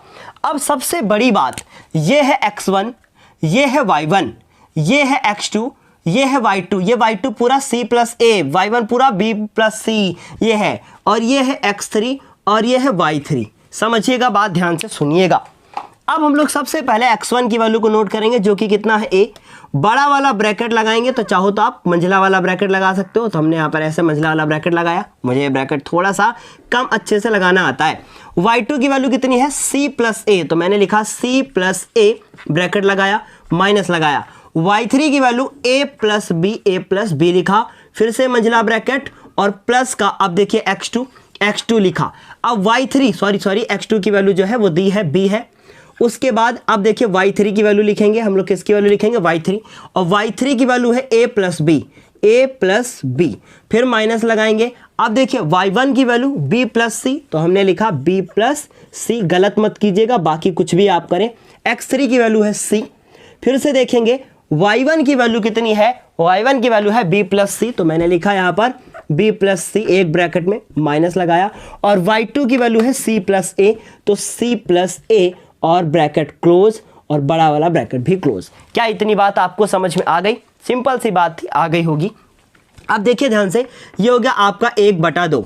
अब एक बात ध्यान से सुनिएगा थोड़ा सा, अब यहां पर शॉर्ट में हम करने वाले हैं। देखिए c प्लस ए माइनस बी, क्योंकि ब्रैकेट खुलेगा, a से a कट जाएगा, तो यहां बचेगा हमारे पास c प्लस सी माइनस बी। क्या बचेगा? c माइनस बी, क्योंकि माइनस के साथ ब्रैकेट खुलेगा तो ये माइनस हो जाएगा। फिर उसके बाद देखिए यहां पर b, और फिर देखिए a और प्लस b माइनस c, तो b से b कट जाएगा, a माइनस c बचेगा। क्या बचेगा? a माइनस c बचेगा, प्लस अब देखिए यहां पर c, फिर देखिए b प्लस सी माइनस ए, क्योंकि माइनस के साथ खुलेगा ब्रैकेट, सी से सी कट जाएगा, क्या बचेगा? b माइनस ए बचेगा, ब्रैकेट क्लोज हो जाएगा। अब ध्यान से सुने, 1/2, बस यहीं तक गलती जो होनी थी आपसे हो जाती, अब गलती आगे चांस ही नहीं है अगर आप यहां तक करके आ गए हैं तो। 2 लाइन बहुत इंपॉर्टेंट थी। अब देखिए a को a लिखा, a को c के साथ मल्टीप्लाई किया, a को b के साथ किया, BA कर दिया, या AB कर दीजिए, कोई फर्क नहीं पड़ता, AB कर दीजिए, जो ABCD में पहले आए उसको पहले कर दीजिए। B से A को गुणा कर दीजिए, AB हो गया, B को C से गुणा कर दीजिए, BC हो गया, C को इससे कर दीजिए, BC हो गया, फिर उसके बाद C को A से कर दीजिए, AC हो गया, और ब्रैकेट क्लोज हो गया। अब देखिए ध्यान से, बहुत इंपॉर्टेंट बात है कि AC पॉजिटिव और उधर AC निगेटिव हो गया, फिर AB निगेटिव, AB पॉजिटिव हो गया, BC, और ये कट गया, कुछ भी नहीं बचा। इसका मतलब 1/2, कुछ भी नहीं बचता है तो 0 बचेगा। इसका मतलब आंसर कितना आएगा? 0 आएगा। ये समझ गए होंगे आप। तो आप नीचे क्या लिख देंगे? अतः बिंदु क्या है? संरेख है। अतः बिंदु क्या है? संरेख है। क्यों संरेख है? क्योंकि त्रिभुज का जो क्षेत्रफल है वो कितना है? 0 है। अतः बिंदु क्या है? संरेख है। क्योंकि त्रिभुज का क्षेत्रफल क्या है? 0 है। उम्मीद है ये समझ में आया होगा। फोर्थ का पार्ट भी हो चुका है। अब हम लोग बात करेंगे फोर्थ के खा पार्ट की, जिसके लिए आप लोग बहुत परेशान होंगे कि ये क्वेश्चन कैसे करेंगे, क्या करेंगे। इस क्वेश्चन को देखिए, लिखा है यदि n एक विषम पूर्णांक हो तो दर्शाइए कि n² - 1 8 से विभाज्य होगा। अब इस बात को बहुत अच्छे से समझने की कोशिश कीजिए। सिंपल सी बात है, पहले इस क्वेश्चन को समझना चाहिए, तब इस क्वेश्चन को करना चाहिए, तो ज्यादा बेहतर समझ में आएगा। देखिए ध्यान से, n² - 1, n की जगह पर आपको कोई विषम संख्या रखनी है। मान लीजिए आपने 1 रखा, तो आपका जो, अगर आप 1 रखते हैं n बराबर, तो आपका जो आंसर आएगा वो कितना आएगा? अगर 1 रखते हैं तो 0 आएगा। अगर आप 2 रख नहीं सकते क्योंकि विषम संख्या रखनी है, तो n बराबर आप 3 रखते हैं तो आपका आंसर 8 आएगा। रख लीजिए 3 का स्क्वायर। अब 5 रखते हैं तो 5 का स्क्वायर करेंगे, कितना आ जाएगा? 25, और 1 माइनस करेंगे 24 आएगा। इसका मतलब n बराबर अगर 5 रखते हैं तो आपका आंसर 24 आएगा, क्योंकि एक माइनस हो जाएगा। इसी तरीके से अगर आप 7 रखते हैं तो 7 7 जा 49, और 1 माइनस हो जाएगा 48 आएगा। आप इन सभी संख्याओं को देख लीजिए, सारी की सारी संख्याएं किससे विभाज्य हैं? ये सारी की सारी संख्याएं 8 से कट जाती हैं। यही बात हमें प्रूफ करके दिखानी है। तो उम्मीद है क्वेश्चन समझ में आ गया होगा। अब इसी बात को कैसे प्रूफ करेंगे, इसे जरा ध्यान से देखिएगा। बहुत इंपॉर्टेंट बात है, इसे कैसे प्रूफ करना है ध्यान से देखने की कोशिश कीजिए। तो यहां हम लोग लिखेंगे कि हम जानते हैं कि, क्या लिखेंगे? कि हम जानते हैं कि, देखिए क्वेश्चन को कैसे करना है। हम जानते हैं कि यदि n1 या आप चाहो तो q लिख सकते हो, q एक पूर्णांक हो तो 4q - 1 तथा 4q - 3 एक क्या संख्या होती है? एक धनात्मक विषम। तो यहां पर हम अभी विषम लिख देंगे आगे। एक धनात्मक विषम समझते हैं ना? विषम संख्या एक धनात्मक विषम पूर्णांक होता है। एक धनात्मक विषम पूर्णांक होता है। इसका क्या मतलब है कि अगर आप q की जगह पर कोई भी नंबर रख देंगे, हमेशा संख्या जो आएगी वो हमारी विषम संख्या ही आएगी। समझ रहे हैं बात को? तो चलिए अभी देखिए ध्यान से, अब देखिए ध्यान से, बहुत इंपॉर्टेंट बात है, हमें ये प्रूफ करना है कि n स्क्वायर माइनस 1 किससे विभाज्य है? वो विभाज्य है 8 से। अब देखिए ध्यान से, ये जो हमने यहाँ पर लिखा है कि 4q माइनस 1, ये हमने क्या लिखा है? विषम पूर्णांक। ये क्या लिखा है? विषम पूर्णांक। तो हम लोग लिखेंगे कि अतः जो हम लोगों से n बोला गया है ना, विषम पूर्णांक, अतः विषम पूर्णांक स्मॉल n बराबर क्या हो सकता है? 4q माइनस 1 तथा और क्या हो सकता है? 4q minus 3। ठीक, ये हमने मान लिया। अब इस क्वेश्चन को हम लोग हल करेंगे। देखिए ध्यान से, हम लोगों से बोला गया n स्क्वायर माइनस 1, तो हम लोग लिखेंगे कि n स्क्वायर माइनस 1 और n स्क्वायर यहां से हम लोग हल कर रहे हैं। देखिए ध्यान से, हम लोग क्या कर रहे हैं? हल कर रहे हैं। n की जगह पर हमें 4q माइनस 1 रखना है, तो हमने लिखा 4q माइनस 1 और उसका होल स्क्वायर। फिर से उसके बाद देखिए ध्यान से, 4q माइनस 1 और लास्ट में ये माइनस 1, इसका 4 का स्क्वायर करेंगे आप तो 16, a माइनस बी का होल स्क्वायर लगाते हैं फॉर्मूला। देखिए यहां पर हम लिख देते हैं कि चूंकि a माइनस बी का whole square equal to a square plus B square minus 2ab, ये वाला फॉर्मूला लगाएंगे तो लिखेंगे 4q का होल स्क्वायर प्लस 1 का whole square minus 2 into q, 2 into 4q into 1 minus 1। तो यहाँ से हमको मिलेगा 4 की जगह पे हो जाएगा अब 16 q स्क्वायर प्लस का 1 माइनस का 8q माइनस का 1, ये माइनस का 1 हो गया और यहाँ पर प्लस का 1, तो q से ये खत्म, 1 से 1 खत्म, 16q स्क्वायर माइनस का 8q। इन दोनों में कुछ कॉमन है, इन दोनों में कॉमन है 8 और q, और उसके बाद यहाँ हो जाएगा 16 में से निकल गए तो 2q और माइनस का 1 बचेगा। अब मेरी बात ध्यान से सुनिए, अगर हम इसको 8 से काटना चाहे तो कट जाएगा कि नहीं? क्यों? क्योंकि 8 कॉमन है। समझ में आई बात? तो हम लोग लिखेंगे अतः यह क्या है? 8 से क्या है? विभाज्य है। अतः यह 8 से क्या है? विभाज्य है। एक कंडीशन प्रूफ कर दी हमने। अब ठीक इसी प्रकार हम लोग लिखेंगे, इसी प्रकार ध्यान से सुनिएगा मेरी बात, ये क्वेश्चन आता है, कई बार आ चुका है। इसी प्रकार यदि n स्क्वायर, यदि n बराबर कितना हो जाए? हमारा हो जाए 4q माइनस 3 हो, ठीक, ऐसा हो जाए तो क्या होगा? तो यहाँ आप चाहो आप तो लिख सकते हो कि यदि n बराबर इतना हो, यदि n बराबर 4q माइनस 1 हो तब डैश, यहाँ से आप इसको कर सकते हो कि n स्क्वायर माइनस 1। समझ में आ रही इतनी बात? अब देखो यहाँ इसी तरीके से करेंगे तो हम लोग लिखेंगे कि अतः क्या लिखेंगे? देखिए ध्यान से, लिखेंगे कि n स्क्वायर माइनस 1, n की जगह पे कितना नंबर रखेंगे? 4q माइनस 3, तो हमने यहाँ रखा 4q माइनस 3 का होल स्क्वायर और माइनस 1। अब 4q का होल स्क्वायर करेंगे 16, q स्क्वायर 3 का स्क्वायर 9, और देखिए माइनस लगाएंगे, ध्यान से सुनिएगा मेरी बात, 4 और q तो 2 3 6 6 चौको 24, 24q, ये हमने कौन सा वाला पार्ट लिखा है? a square plus B square minus 2ab और माइनस का 1। अब देखिए 16q स्क्वायर और माइनस का 24q और ये 9 है, 1 माइनस हो गया तो आंसर क्या आ जाएगा? प्लस का 8।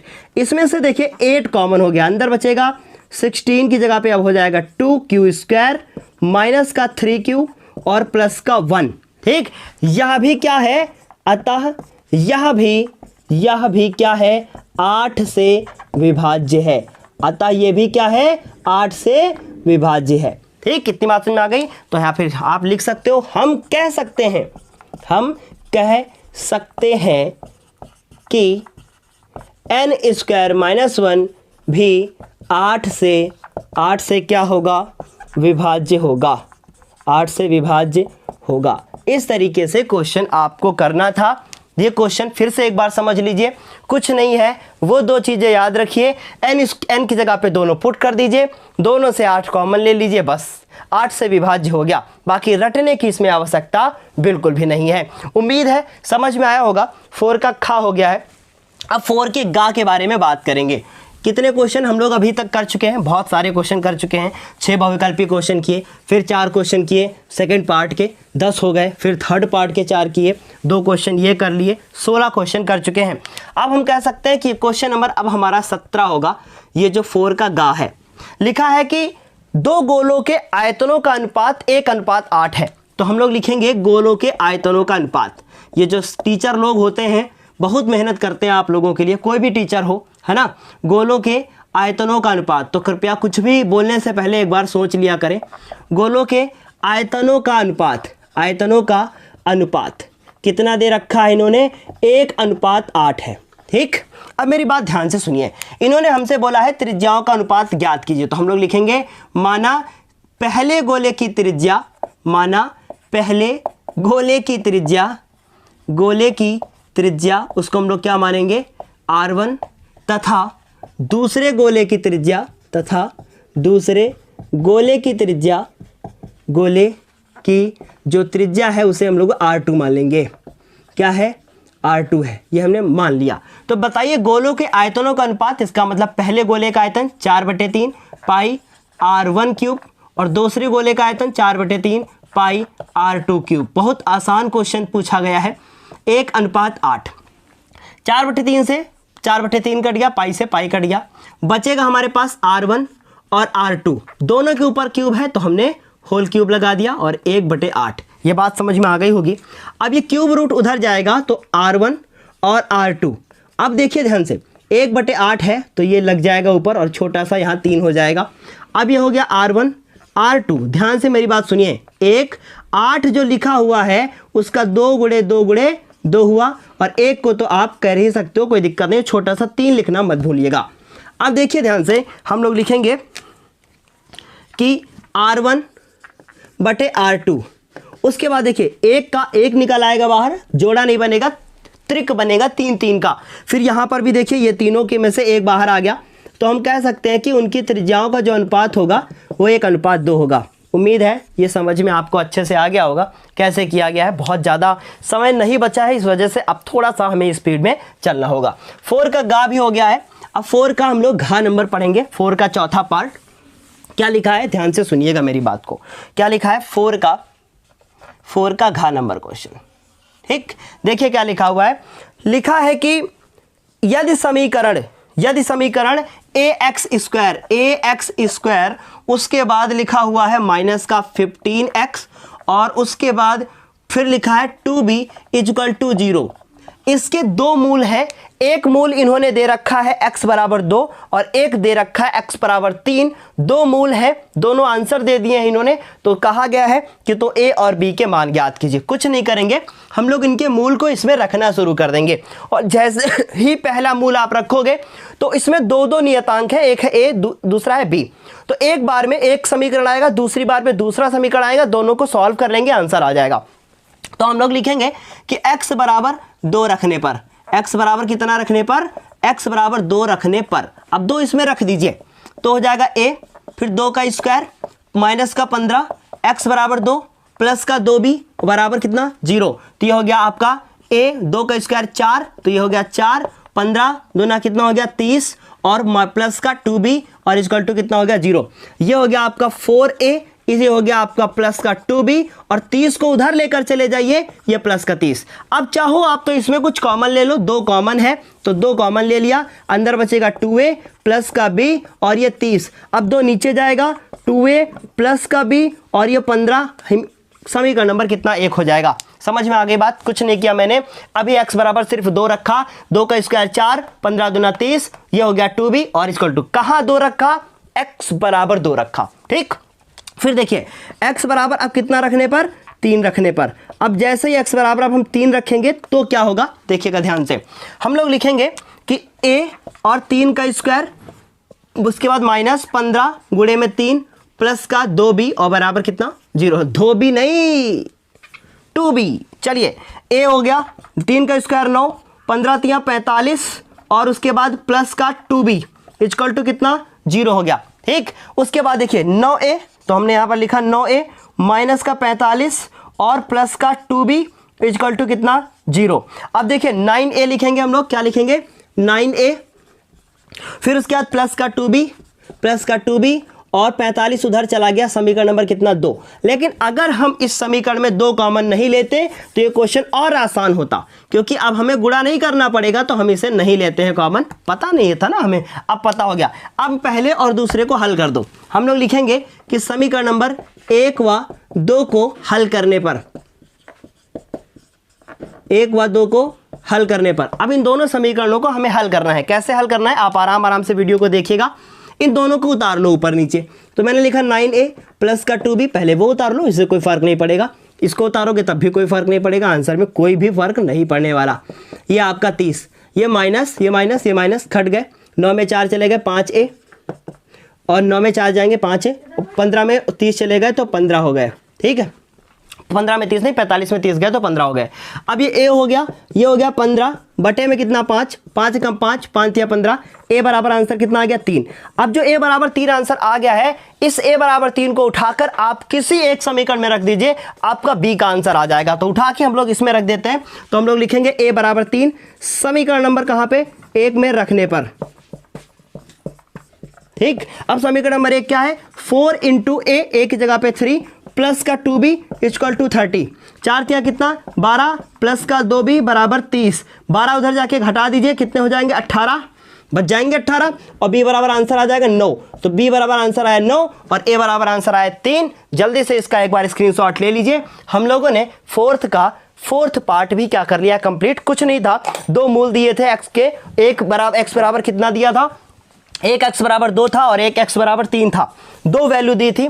अब इन दोनों वैल्यू के बाद अगर पेपर में आपको अपना आंसर भी चेक करना हो तो कैसे चेक करोगे बताएंगे।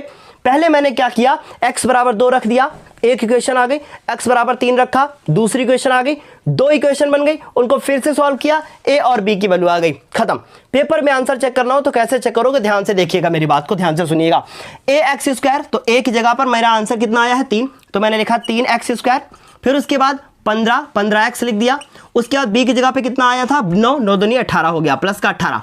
अब देखिए ध्यान से, 18 दिया 54 के ऐसे खंड की जोड़ने पे 15 आ जाए, जोड़ने पे कितना आ जाए 15। अब ये कहा गया है तो 54 के ऐसे खंड की जोड़ने पे 15 आ जाए, 2 से काट दीजिए, ये हो गया आपके 27, फिर 3 से काट दीजिए 9। अब देखिए ये 6 हो गए 15, 9 6 15 हो जाएंगे, 3x²।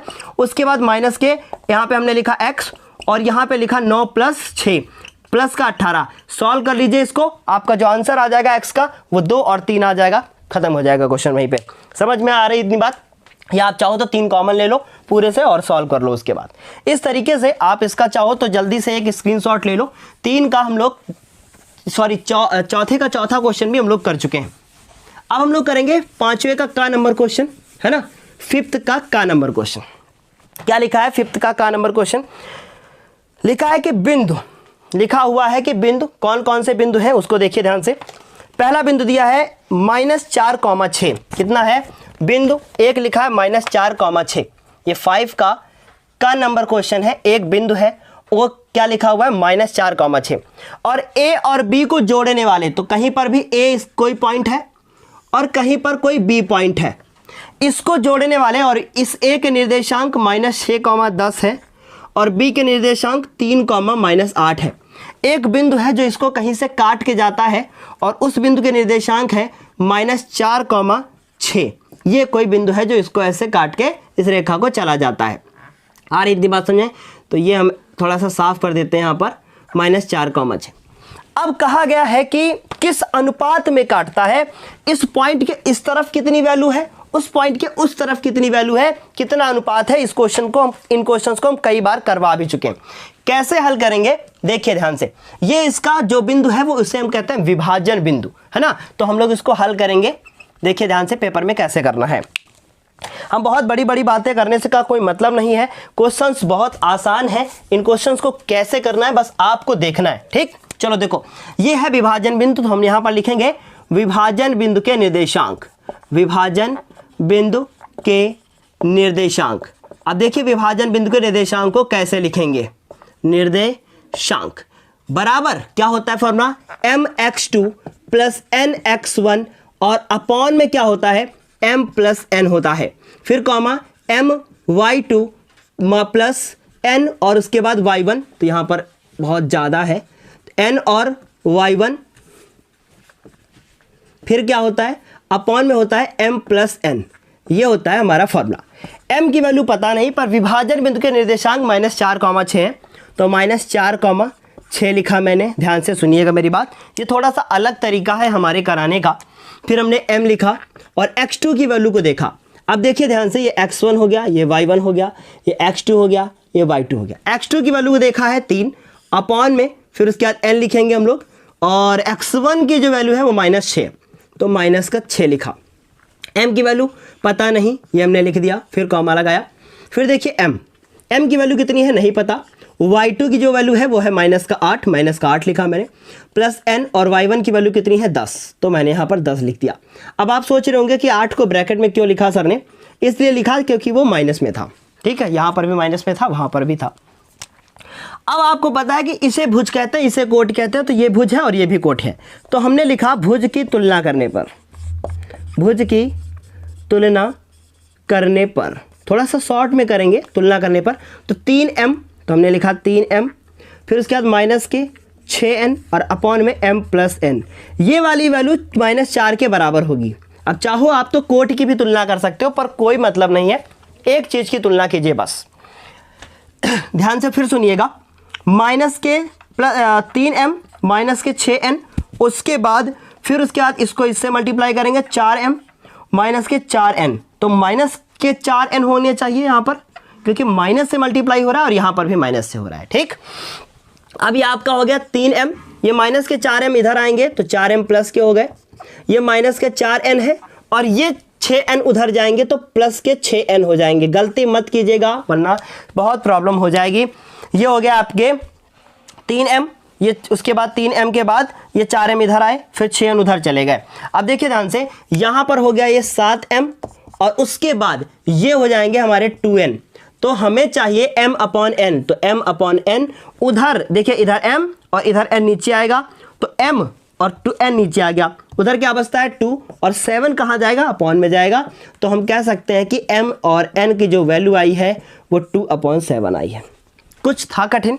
कुछ भी नहीं है। अगर आप इसकी कोट की तुलना कर दो, अब मान लो आप पेपर में चेक करना चाहते हो कि मेरा आंसर सही है या गलत, तो कैसे चेक करोगे? देखो माइनस का 8 है, तो माइनस का 8 है, फिर उसके बाद प्लस का 10n हुआ, फिर उसके बाद mn का गुणा 6 से करोगे ना जब, तो कितना हो जाएगा 6m और 6n। ठीक, इस 6m को इधर ले आओ, 8m और 6 को इधर ले आओ, जब 6 को इधर लेकर आओगे तो कितना हो जाएगा, माइनस का 6 हो जाएगा 6m और 6n, ये 10 उधर जाएगा तो माइनस के हो जाएंगे 10n, यहाँ से मिलेगा हमको माइनस का 4n और यहाँ से मिलेगा माइनस का 14m।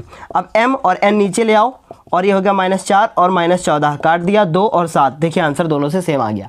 ठीक, तो इतना सब कुछ करने की फिलहाल जरूरत नहीं थी, बहुत आसान क्वेश्चन है, इसमें कुछ फिलहाल कठिन नहीं है। तो जल्दी से 5 का नंबर का भी स्क्रीनशॉट ले लीजिए। अब हम लोग बात करेंगे 5 के का के बाद 5 के खा नंबर क्वेश्चन की। बहुत स्पीड में हम आज चल रहे हैं ताकि आपको जल्दी से ये मॉडल पेपर सॉल्व करके दे दिया जाए। ठीक है, तो 5 का का हो गया, 5 का खा देखिए, 5 का खा नंबर क्वेश्चन बहुत आसान, हम इसे भी कह सकते हैं। क्या लिखा है? लिखा है कि यदि ए बी तथा सी त्रिभुज ए बी सी के अंतःकोण हो तो सिद्ध कीजिए sin a + b / 2 = sin cos c / 2। बहुत आसान है, बहुत बार इस तरीके के क्वेश्चन आए हैं। तो हम लोग लिखेंगे कि चूंकि ए बी और व सी त्रिभुज ए बी सी के क्या है, अंतःकोण है, अंतःकोण है। अगर ये अंतःकोण है तो इसका मतलब a + b + c इनको जोड़ने पे 180 आएगा। अगर आएगा, अब मुझे जो प्रूफ करना है उसमें देखिए a + b एक तरफ रखना है, c को दूसरी तरफ रखना है, तो हम c को दूसरी तरफ भेज देंगे, तो a + b और c को जैसे ही दूसरी तरफ भेजेंगे वो निगेटिव हो जाएगा। अब मुझे अपॉन में 2 भी लाना है, तो हम लोग लिखेंगे कि दोनों पक्षों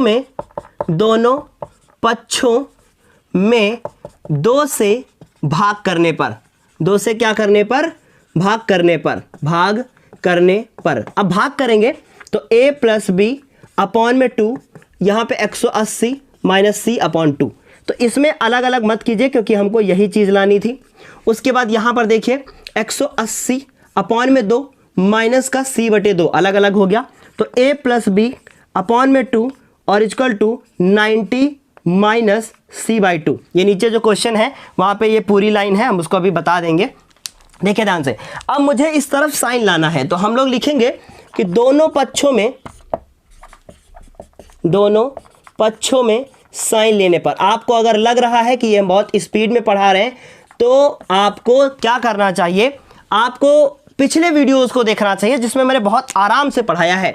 ये sine a plus B upon में 2 ये ऐसे हो जाएगा, और ये साइन इधर भी हो जाएगा हमारा, तो साइन ये हो जाएगा 90 माइनस c/2। अब आपको एक फॉर्मूला पता है, क्या फॉर्मूला पता है वो लिखते हैं हम अभी। देखिए sign a/2, sign a plus b/2, उसके बाद साइन 90 माइनस थीटा। अब देखिए यहाँ पर फॉर्मूला लिख रहे हैं, sine 90 minus theta is equal to cos theta. ठीक, तो हमने यहाँ पर लिखा कॉस और थीटा की वैल्यू है c/2। इस तरीके से ये भी क्या हो गया, मेरा आंसर हो गया।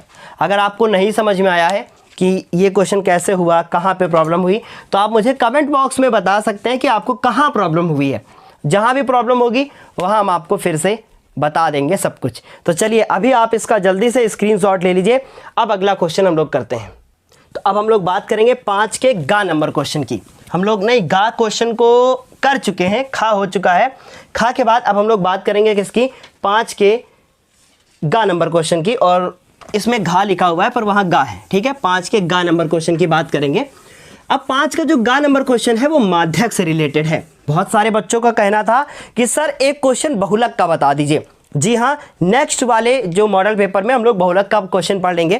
क्या लिखा है 5 का गा नंबर क्वेश्चन, क्या लिखा है ध्यान से सुनिएगा मेरी बात को। लिखा है कि एक पौधे की पत्तियों की लंबाई निकटतम मिलीमीटर में मापी गई, और ये आपको वहाँ चार्ट दिख रहा है, मापी गई तथा आंकड़ों को सारणी में लिखा गया। सारणी आपको बगल में दिख रही होगी, सारणी में लिखा गया। इस सारणी को जरा ध्यान से देखिए, 118 माइनस 126, सॉरी माइनस नहीं डैश 126, फिर नीचे लिखा हुआ है 127 डैश 135। ये सतत वर्ग अंतराल में नहीं है। ये जो 126 है ऊपर वाले कॉलम में देखिएगा, सबसे पहले वाले में 126 से खत्म हो रही है पर शुरू 127 से हो रही है, मतलब ये सतत में नहीं है। इसे हमें सतत में करना होगा। कैसे करना होगा, चलिए देखिए ध्यान से सुनिएगा मेरी बात। तो हम लोग यहाँ लिखेंगे लंबाई, और उसके बाद यहाँ पर और भी कुछ दिया है बगल में। ये बगल में दिया है पत्तियों की संख्या। अब ध्यान से मेरी बात को सुनिएगा। पहले लिखा है 118 से 126। अगर किसी भी टेबल को सतत वर्ग अंतराल में बनाना है तो इसमें पहले वाले में, इस वाले में आपको घटाना होता है 0.5 को, और इसमें जोड़ना होता है 0.5 को। ये जोड़ना घटाना होता है। तो 118 में अगर घटाओगे 0.5 को तो 117.5 बचेगा। 126 में जोड़ोगे तो 126.5 हो जाएगा। अब ये 126.5। अब नेक्स्ट देखिए 127, इसके बाद वाली में क्या लिखा है 127 में घटाओगे तो 126.5। ये आपको ध्यान देना है। अगर पेपर में आपने इसका ध्यान नहीं दिया तो सब गड़बड़ हो जाएगा। उसके बाद 135 लिखा है तो 135.5। अब यहाँ पे देखिए 135.5, बस ये जल्दी जल्दी लिख दीजिए। अब उसके बाद यहाँ पे देखिए तीसरी वाली में 144 तो 144.5। फिर उसके बाद यहाँ पर भी क्या हो जाएगा 144.5। फिर से यहाँ पर कितना हो जाएगा 153.5। फिर कितना हो जाएगा 154 कितना 154 की जगह पे 153.5। फिर 162 है तो 162.5। फिर यहाँ पर 162.5। फिर उसके बाद 171.5। फिर कितना हो जाएगा 171.5 और 180 कितना 5 हो जाएगा। ये बात समझ में आ गई आपको।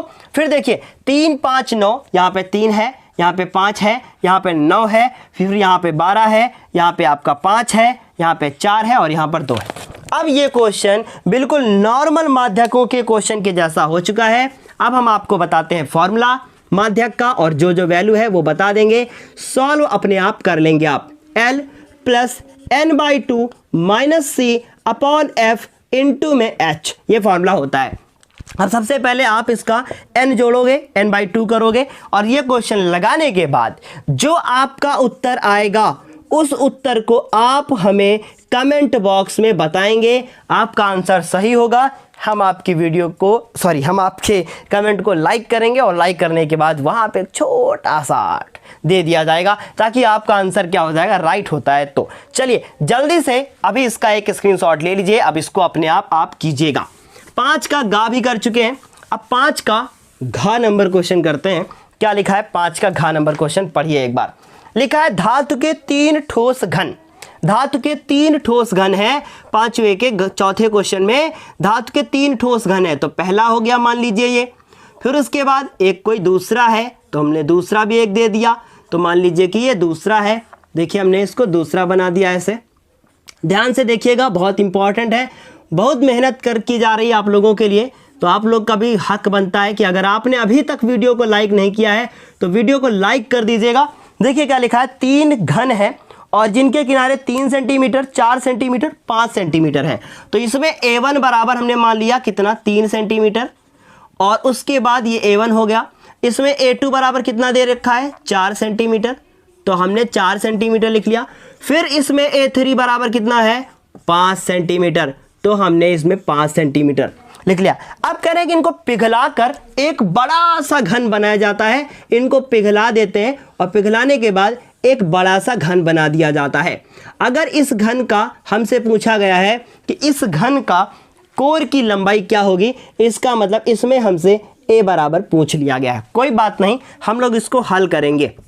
हम लोग लिखेंगे कि पहले प्लस दूसरे और प्लस तीसरे, पहले दूसरे प्लस तीसरे घन का आयतन वो किसके बराबर होगा, बड़े घन का आयतन। क्योंकि एक चीज याद रखना, पिघलाने पर कोई भी चीज नहीं बदलती है, तो वो होती है आपका आयतन, वो नहीं बदलता है। पहले घन का आयतन A3, दूसरे घन का आयतन A2, तीसरे घन का आयतन A3 और बड़े घन का आयतन A3। ये बात समझ में आ गई। अब A1 की वैल्यू कितनी है, 3 क्यूब, A2 की वैल्यू कितनी है, 4 का क्यूब, A3 की वैल्यू कितनी है, 5 का क्यूब, और बड़े घन का क्यूब मतलब A क्यूब। 3 का क्यूब मतलब 3 गुणे 3 गुणे 3 27, 4 का क्यूब 4 गुणे 4 16, 16 चौको 64, ये 64 हो गए। फिर 5 का क्यूब 125। इन सभी को आपने जोड़ लिया तो 125 लिखा, फिर 64 लिखा। लगातार बोलना पड़ता है। अब आप सोच लीजिए, 7 4 11 और 5 16, हंसी लगे 1, 2 2 4 और 6 4 10 और 1 11, फिर उसके बाद 216। कितना आएगा जोड़ने के बाद आ गया 216। तो ये हो गया आपका A क्यूब बराबर 216। तो A बराबर कितना हो जाएगा, क्यूब रूट 216 मतलब 216, और छोटा सा 3 लगा दिया, क्यूब रूट लगता है उधर। इसका मतलब A बराबर आ जाएगा आपका 216 के आप फैक्टर करोगे, 2 गुणे 2 गुणे 2, फिर कितना 3 गुणे 3 गुणे 3। तो इस तरीके से आपका ये त्रिक बना, ये बना, और 2 गुणे 3 जी बताएं, ये हो गया 6। तो A बराबर कितना हो गया, 6 सेंटीमीटर।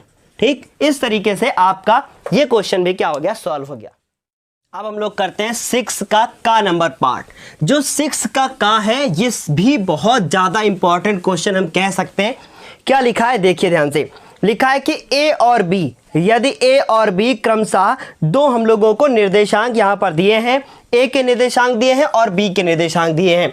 तो A और B के निर्देशांक दिए हैं और कहा है कि यदि A और B कोई भी 2 पॉइंट हो, तो हमने A और B मान लिया।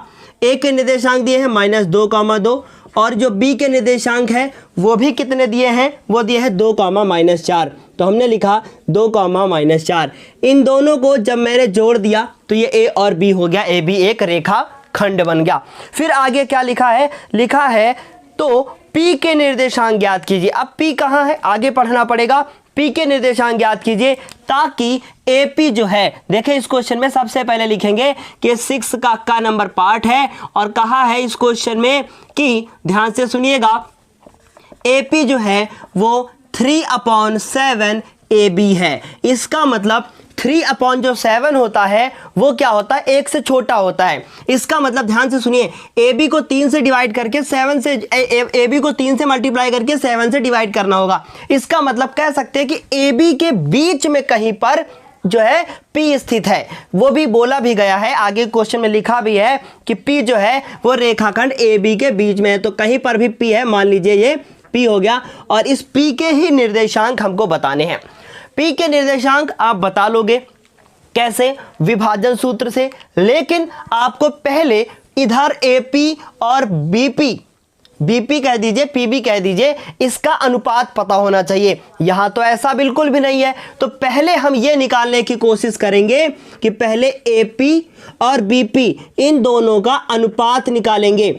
इस AP को हम M मान लेंगे, BP को हम N मान लेंगे, बस। उसके बाद विभाजन सूत्र का फॉर्मूला लगा के क्वेश्चन सॉल्व हो जाएगा। समझ गए? तो चलिए शुरू करते हैं। आप देख रहे हैं यहाँ पर AP दिया हुआ है, तो हम लोग यहाँ लिखेंगे कि चूंकि AP और इस AB को नीचे ले आइए, ये हो गया आपका 3/7। AP को AP रहने दिया, इस AB को दो हिस्सों में हम तोड़ सकते हैं, AP और BP। तो मैंने लिखा AP और BP लिखा, फिर ये हो गया 3/7।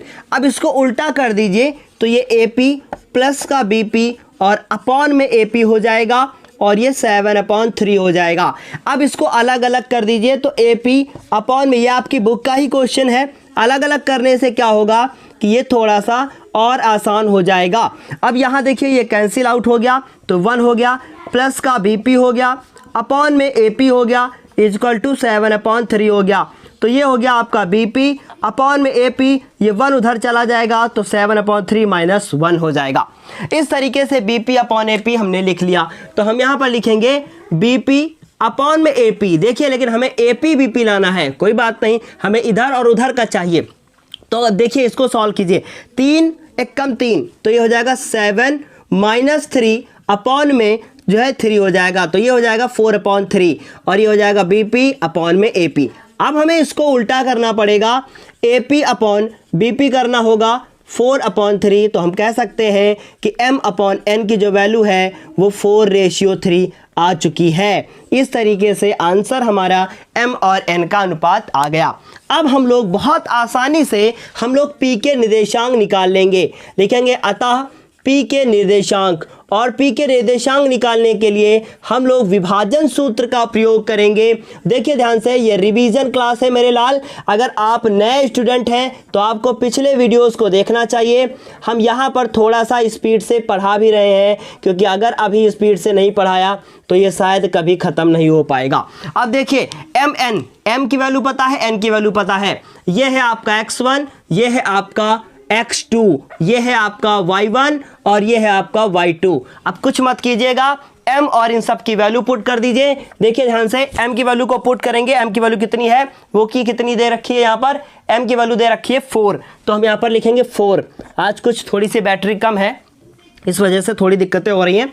X2 की वैल्यू कितनी है 2, फिर उसके बाद N लिखा, N की वैल्यू कितनी है 3, फिर उसके बाद X1 की वैल्यू कितनी है -2, अपॉन में हो जाएगा 4 + 3, या हाँ 4 + 3, फिर उसके बाद M लिखा 4, फिर Y2 की वैल्यू कितनी है -4, तो मैंने यहाँ पर लिखा -4 प्लस N की वैल्यू कितनी है 3, और Y1 की वैल्यू कितनी है 2, और अपॉन में 4 + 3। देखिए 4 दूनी कितना हो गया 8, और 3 दूना हो गया 6, 4 दूनी 8, 3 दूना 6, 8 में 6 चले गए 2/7 हो गया। फिर उसके बाद 4 चौको 16 और 3 दूना 6, 16 में 6 चले गए -10/7, और यही मेरा क्या हो गया आंसर हो जाएगा। उम्मीद है समझ में आया होगा। अगर आपको कहीं प्लस माइनस में प्रॉब्लम नज़र आ रही हो तो फिलहाल तो प्रॉब्लम नहीं है, पर फिर भी अगर कहीं दिक्कत लगे तो आप कमेंट बॉक्स में मैसेज करके बता सकते हैं। अब छठे का भी हम लोगों ने कर लिया। अब 6 का खा नंबर क्वेश्चन देखिए, ये बढ़िया क्वेश्चन है, और ये क्वेश्चन कई बार पूछा भी जा चुका है। 2000 ये हम कह सकते हैं कि 19 में भी आया था ये क्वेश्चन।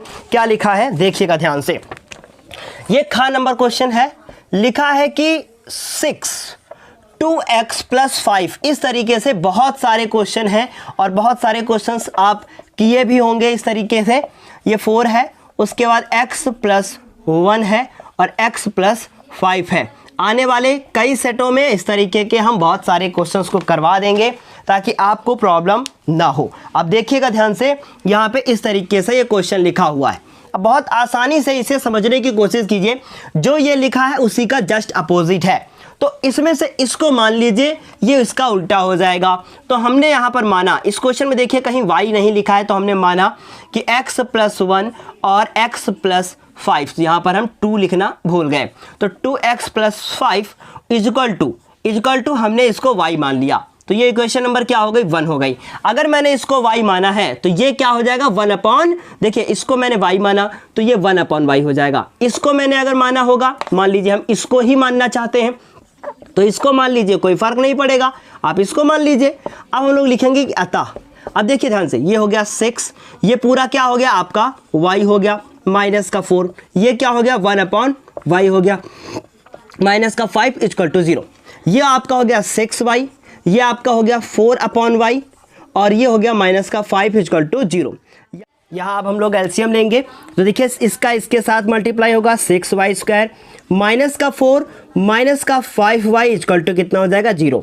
नीचे अपॉन में जो y बचेगा उस y का इसके साथ मल्टीप्लाई हो जाएगा और आंसर आ जाएगा 0। तो ये हो गया 6y² -4 -5y = 0। अब ये हो जाएंगे 6y² -5y और -4 = 0। अब 24 के ऐसे खंड की घटाने पर 5 आ जाए, 24 के ऐसे खंड की घटाने पर कितना आ जाए, 5 आ जाए, क्योंकि 6 चौको 24, तो हम लोग 24 लिखेंगे, 2 से इसको करेंगे 12 हो जाएगा, 2 से फिर से करेंगे 6 हो जाएगा, फिर 3 2 से होगा तो ये 3 हो जाएगा और ये हमारा कितना हो जाएगा, फिर देखिए 3 हो जाएगा। तो यहाँ से देखिए 8 और ये 3 24, तो 24 के ऐसे खंड की घटाने पे 5 आ जाए तो 8 3 24, तो ये हो गया y, यहाँ लिखेंगे 8 - 3 - 4 = 0। किसी को समस्या नहीं होनी चाहिए। अब देखिए मैंने लिखा 6y² माइनस का 8y, फिर उसके बाद प्लस का 3y और उसके बाद -4 बराबर कितना 0 हो गया। अब इन दोनों में कुछ कॉमन है, y कॉमन ले लिया, 2 कॉमन ले लिया, अंदर बचेगा 3y क्योंकि 3 दूना 6 होता है, फिर 2 कॉमन लिया तो 4 बचेगा, 4 दूनी 8 होता है, फिर इसमें से 1 कॉमन लिया तो 3y - 4 = 0 हो गया। इस तरीके से 3y - 4 एक ब्रैकेट में और 2y + 1 एक ब्रैकेट में बराबर 0। यहाँ से होगा 3y - 4 = 0 तथा 2y + 1 = 0। अब लाइन खींचेंगे हम लोग, यहाँ पर देखेंगे कि y = ये हो जाएगा 4, तो ये हो जाएगा y = 4/3 हो जाएगा। समझ गए बात को। इसी प्रकार यहाँ 2y और ये -1, सो y = -1/2 हो जाएगा। उम्मीद है यह आपको बेहतर समझ में आ रहा होगा, सब अच्छे से दिखाई दे रहा होगा। अब हम लोगों को बारी बारी से y की वैल्यू को उठाकर इसमें रखना होगा, क्योंकि क्वेश्चन में मुझसे किसकी वैल्यू पूछी गई थी, x की वैल्यू पूछी गई थी, y की वैल्यू नहीं पूछी गई थी। तो हम लोग क्या करेंगे, लिखेंगे कि y = 4/3। समीकरण नंबर कहाँ रखेंगे, 1 में, तो समीकरण नंबर 1 लिखेंगे और समीकरण नंबर 1 क्या है हमारे पास 2x + 5 x + 1 = कितना 4/3। साथ ही साथ इसको भी करते जाइए, तो यहाँ लिखेंगे कि y = -1/2। इसको भी हम लोग समीकरण नंबर 1 में रखेंगे, समीकरण 1 नंबर रखेंगे तो कितना आ जाएगा 2x + 5 और नीचे x + 1 = -1/2। अब देखिए क्या करना है, इसको इसके साथ मल्टीप्लाई, चाहो तो पहले इसको इसके साथ कर लो, 6x, फिर 3 × 5 = 15 हो जाएगा, फिर 4x और 4 × 1 = 4 हो जाएगा। ये 4x इधर ले आइए, 2x हो जाएगा, 15 को उधर लेकर चले जाइए। जैसे ही 15 को उधर लेकर जाएंगे माइनस के हो जाएंगे 11, क्योंकि 15 घट जाएगा तो x बराबर आ जाएगा -11/2। अब उसके बाद जब ये -11/2 आ जाएगा, ठीक इसी प्रकार इसको हल करेंगे, इसको इसके साथ तो 4x, फिर 4 × 5 = 4 दूनी 10, फिर उसके बाद देखिए ध्यान से, फिर हम लोग इसको करेंगे, इसको इसके साथ -x - 1, इस x को इधर ले आइए 5x, ये 11 उधर जाएगा तो -1 और -1 और -10, तो x = क्या हो जाएगा, x = हो जाएगा -11/5। ये दो आंसर जो आए हैं, ये दोनों के आंसर बिल्कुल 100% राइट है। इस तरीके से छठे का हम लोग कौन सा क्वेश्चन कर चुके हैं, ख नंबर कर चुके हैं। अब 6 का ग नंबर क्वेश्चन देखिए, 6 का गा नंबर क्वेश्चन, ये भी हम कह सकते हैं इंपॉर्टेंट है। शंकु और त्रिभुज 2 चैप्टर से मिलाकर ये एक क्वेश्चन बनाया गया है। लिखा है एक खोखले शंकु को आधार के समांतर, गा नंबर क्वेश्चन है। देखिए हम आपको इसको कैसे करवाते हैं, 6 का गा है। कह रहे हैं कि एक कोई शंकु है और जो कैसा है कि खोखला है। तो हमने यहाँ पर लिखा एक शंकु बनाया और जो पूरी तरीके से क्या है, खोखला है। तो हमने ये देखिए खोखला शंकु बना दिया। थोड़ा सा हम इसको बड़ा करते हैं। देखिए हमने इसे एक शंकु बना दिया और ये पूरी तरीके से खोखला है। अब क्या कह रहे हैं, कह रहे हैं कि इस खोखले शंकु को आधार के समांतर, इसके आधार के समांतर इस शंकु को काट दिया गया है। तो मान लीजिए कि ऊपर एक कोई शंकु ऐसे बना हुआ है ऐसे, और उसको बीच से काट दिया गया, यहीं से इसको उड़ा दिया गया है, हटा दिया गया है। तो मान लिया हमने कि इसको हटा दिया गया यहाँ से, तो कैसा फिर आकार बचेगा, ये एक ऐसे आकार बचेगा छोटा सा, और ये बड़ा हुआ जो नीचे वाला आकार बचेगा वो ऐसे, ये आकार ऐसे बचेगा। समझ रहे हैं बात को, इस प्रकार से आकार बच जाएगा। फिर क्या कह रहे हैं, कह रहे हैं ऊपर के भाग को हटा दिया जाता है, जो ऊपर का हिस्सा होगा उसे हम लोगों से कहा जा रहा है कि हटा दो। फिर कहा जा रहा है शेष भाग का वक्र पृष्ठ। अब शेष भाग का वक्र पृष्ठ का मतलब जो शेष भाग यहाँ से बचेगा उसका वक्र पृष्ठ। फिर कह रहे हैं संपूर्ण शंकु के वक्र पृष्ठ का 8/9 भाग है। जो पूरा शंकु बड़ा है उसके वक्र पृष्ठ का कितना है, 8/9 भाग है। फिर क्या कहा जा रहा है, कहा जा रहा है कि ज्ञात कीजिए शंकु किस ऊंचाई से काटा जाता है या किस ऊंचाई से काटा गया है। तो इसका मतलब कितनी ऊंचाई से काट दिया गया है वो हमको ज्ञात करना है। तो समझ गए होंगे क्वेश्चन, सिंपल सी बात है। अब हम लोग इसको शुरू करेंगे और देखना कैसे इस क्वेश्चन को करेंगे। ठीक, तो सबसे पहले हम लोगों को ये शंकु यहाँ पर बना के दे दिया गया है। अब हम इसको थोड़ा सा अलग ढंग से करते हैं। यहाँ से यहाँ तक नीचे तक अगर हम आए तो ये शंकु की कुल हाइट हो गई। तो इसे हम लोगों ने क्या लिखा, कैपिटल एच। क्या लिखा, कैपिटल एच। जो रेड कलर से बनाई वो क्या है, कैपिटल एच है। फिर उसके बाद ये इसकी जो त्रिज्या है इसको हम लोग कैपिटल आर माना। ठीक, उसके बाद ये इसकी जो छोटी वाली यहाँ से लेकर यहाँ तक की ये वाली जो है ये, इसे हमने क्या माना, ऐसा माना कि ये जो यहाँ से यहाँ तक है वो कितनी है, स्मॉल एच, ये छोटी वाली।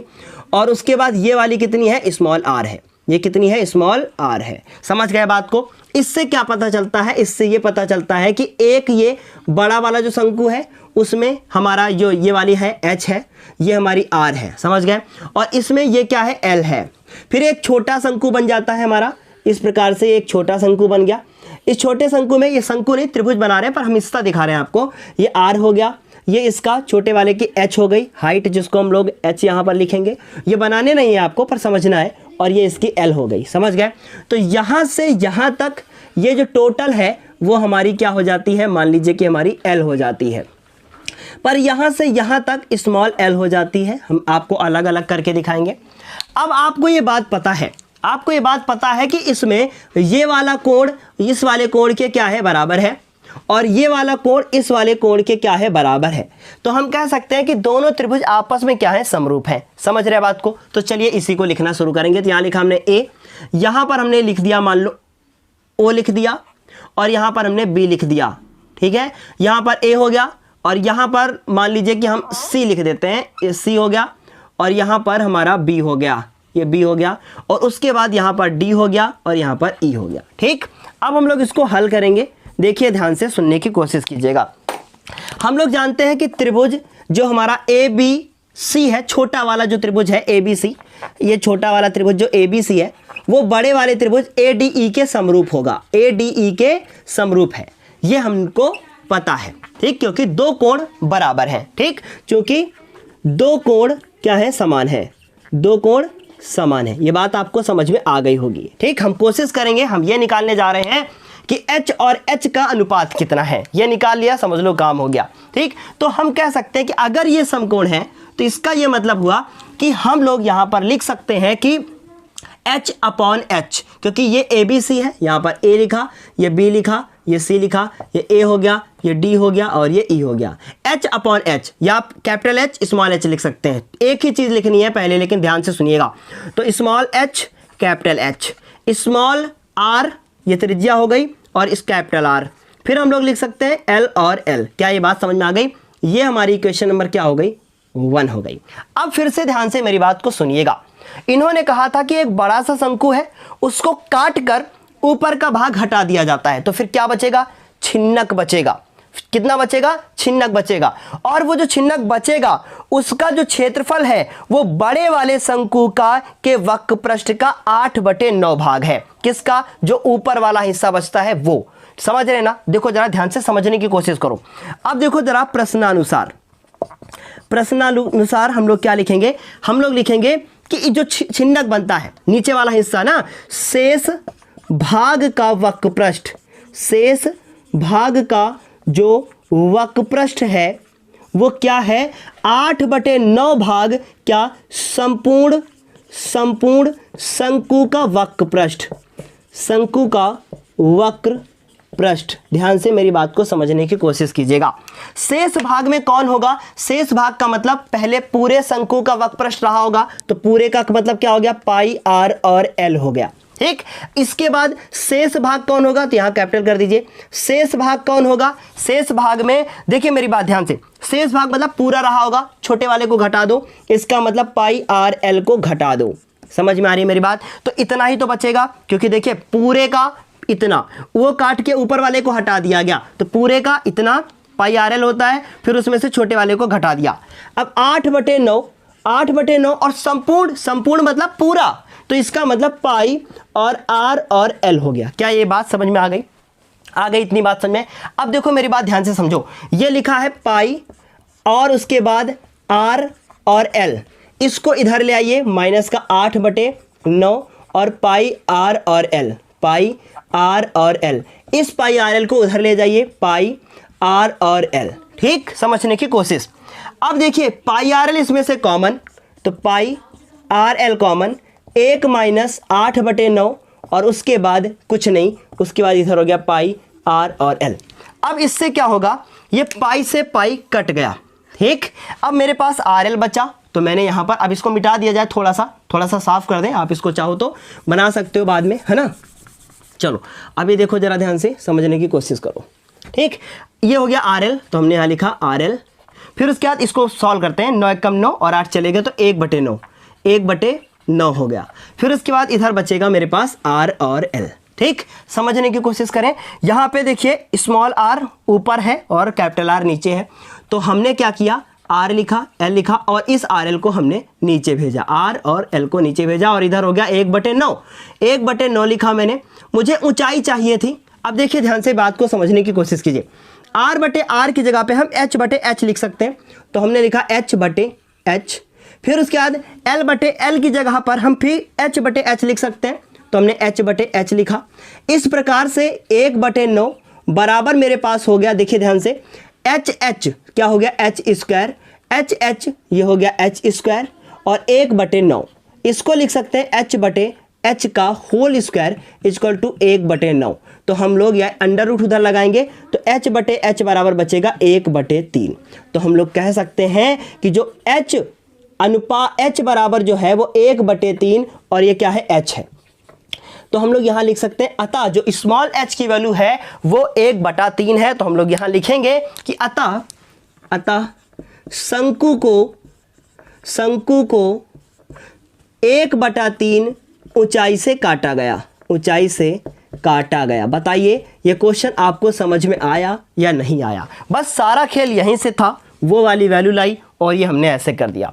कोई दिक्कत नहीं होगी किसी को, 2 चैप्टर मिला के एक क्वेश्चन बनाया गया था। तो जल्दी से अब इसका स्क्रीनशॉट ले लीजिए। ये कौन सा क्वेश्चन था, ये 6 का गा नंबर का पार्ट था। अब हम लोग 6 के गा के बाद बात करेंगे 6 के कौन से नंबर की, खा नंबर की, 6 के चौथे पार्ट की, है ना। इसे थोड़ा सा अब हम लोग जल्दी समझेंगे। 6 का खा नंबर क्वेश्चन, खा समझते हैं ना, घा सॉरी। हाँ, अब देखिए ध्यान से, एक मीनार के शिखर से, एक कोई मीनार है, अब इसका डायग्राम समझ लीजिए, बाकी अपने आप कैलकुलेशन कीजिएगा। एक मीनार के शिखर से, मीनार हो गया, इसके शिखर पे कोई खड़ा है, तो यहाँ पे ये शिखर पे कोई खड़ा है। शिखर से 50 मीटर ऊंचे, तो कोई 50 मीटर ऊंचा भवन है, ये मान लीजिए 50 मीटर कोई ऊंचा भवन है, के शिखर से 50 मीटर ऊंचे भवन की छत, तो ये इसकी छत को देख रहा है और कह रहा है कि इसका जो अवनमन कोण है वो 30 डिग्री है। तो भवन कितने का है, 50 मीटर। ठीक, 50 मीटर हो गया। यहाँ देख रहे हैं तो अनुमान कोण कितने का बन रहा है, 30 डिग्री का बन रहा है, तो यहाँ पर भी कितने का बनेगा, 30 का ही बनेगा।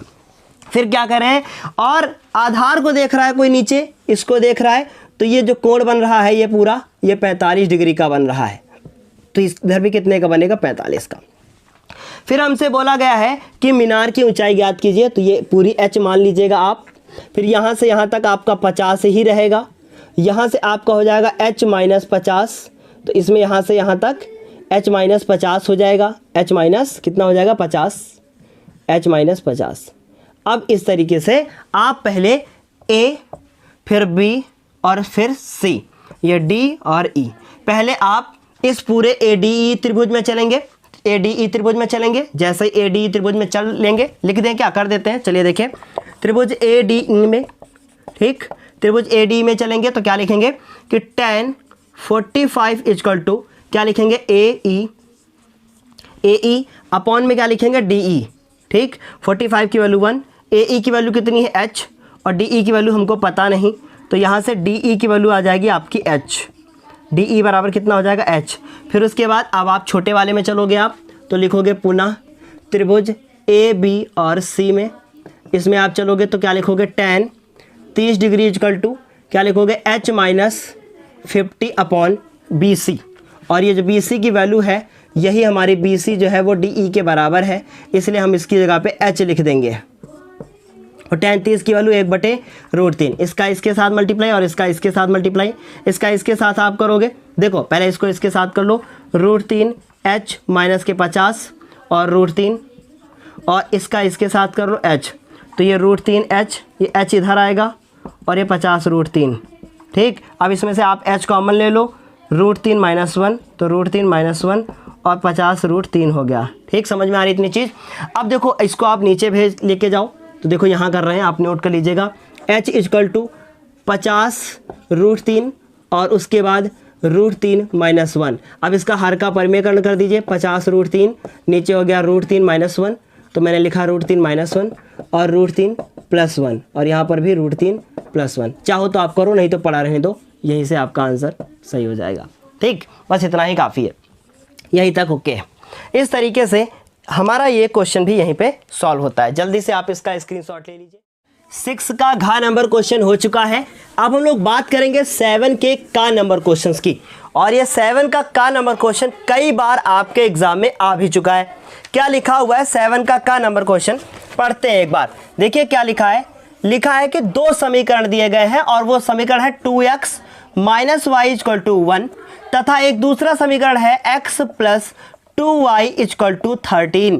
कह रहे हैं कि इन दोनों का ग्राफ खींचना है, ग्राफ खींचकर इन्हें हल करो और साथ ही साथ इन रेखाओं, जो दो रेखाएं बनती हैं तथा y अक्ष से बने त्रिभुज के शीर्षों के निर्देशांक भी ज्ञात करो। तो सबसे पहले इसका ग्राफ खींचना होगा, तो हम लोग लिखेंगे कि ग्राफ के लिए, बहुत ध्यान से सुनिएगा, ग्राफ के लिए समीकरण नंबर 1 से, समीकरण नंबर 1 से, ठीक है, ध्यान से मेरी बात को सुनिएगा। अब समीकरण नंबर 1 क्या है, लिखते हैं। लिखा है कि 2x minus Y equal to 1। यहां से अगर हम लोग इस y को उस तरफ भेज दें और 1 को इधर ले आए तो ये 2x minus Y, 2x minus 1 equal to Y, तो y की वैल्यू निकालेंगे तो 2x माइनस 1। हमें कुछ भी करके किसी एक की वैल्यू निकाल लेनी होती है। अब उसके बाद हमें अपना एक बॉक्स बनाना होता है। इस बॉक्स में हमें मिनिमम 2 या 2 से अधिक वैल्यू लिखनी होती हैं। तो हम लोग क्या करेंगे कि मिनिमम 2 वैल्यू लिखेंगे। बेशक अगर आप गलती से बचना चाहते हैं तो 3 वैल्यू निकालने के बाद इस क्वेश्चन को ख़त्म करें। यहाँ पर लिखेंगे x, यहाँ पर लिखेंगे y। अगर इस x की जगह पर आपने 0 रख दिया, कितना रख दिया, 0। अगर आप x बराबर 0 रखते हो तो आपका आंसर कितना आएगा, y का आएगा माइनस का 1।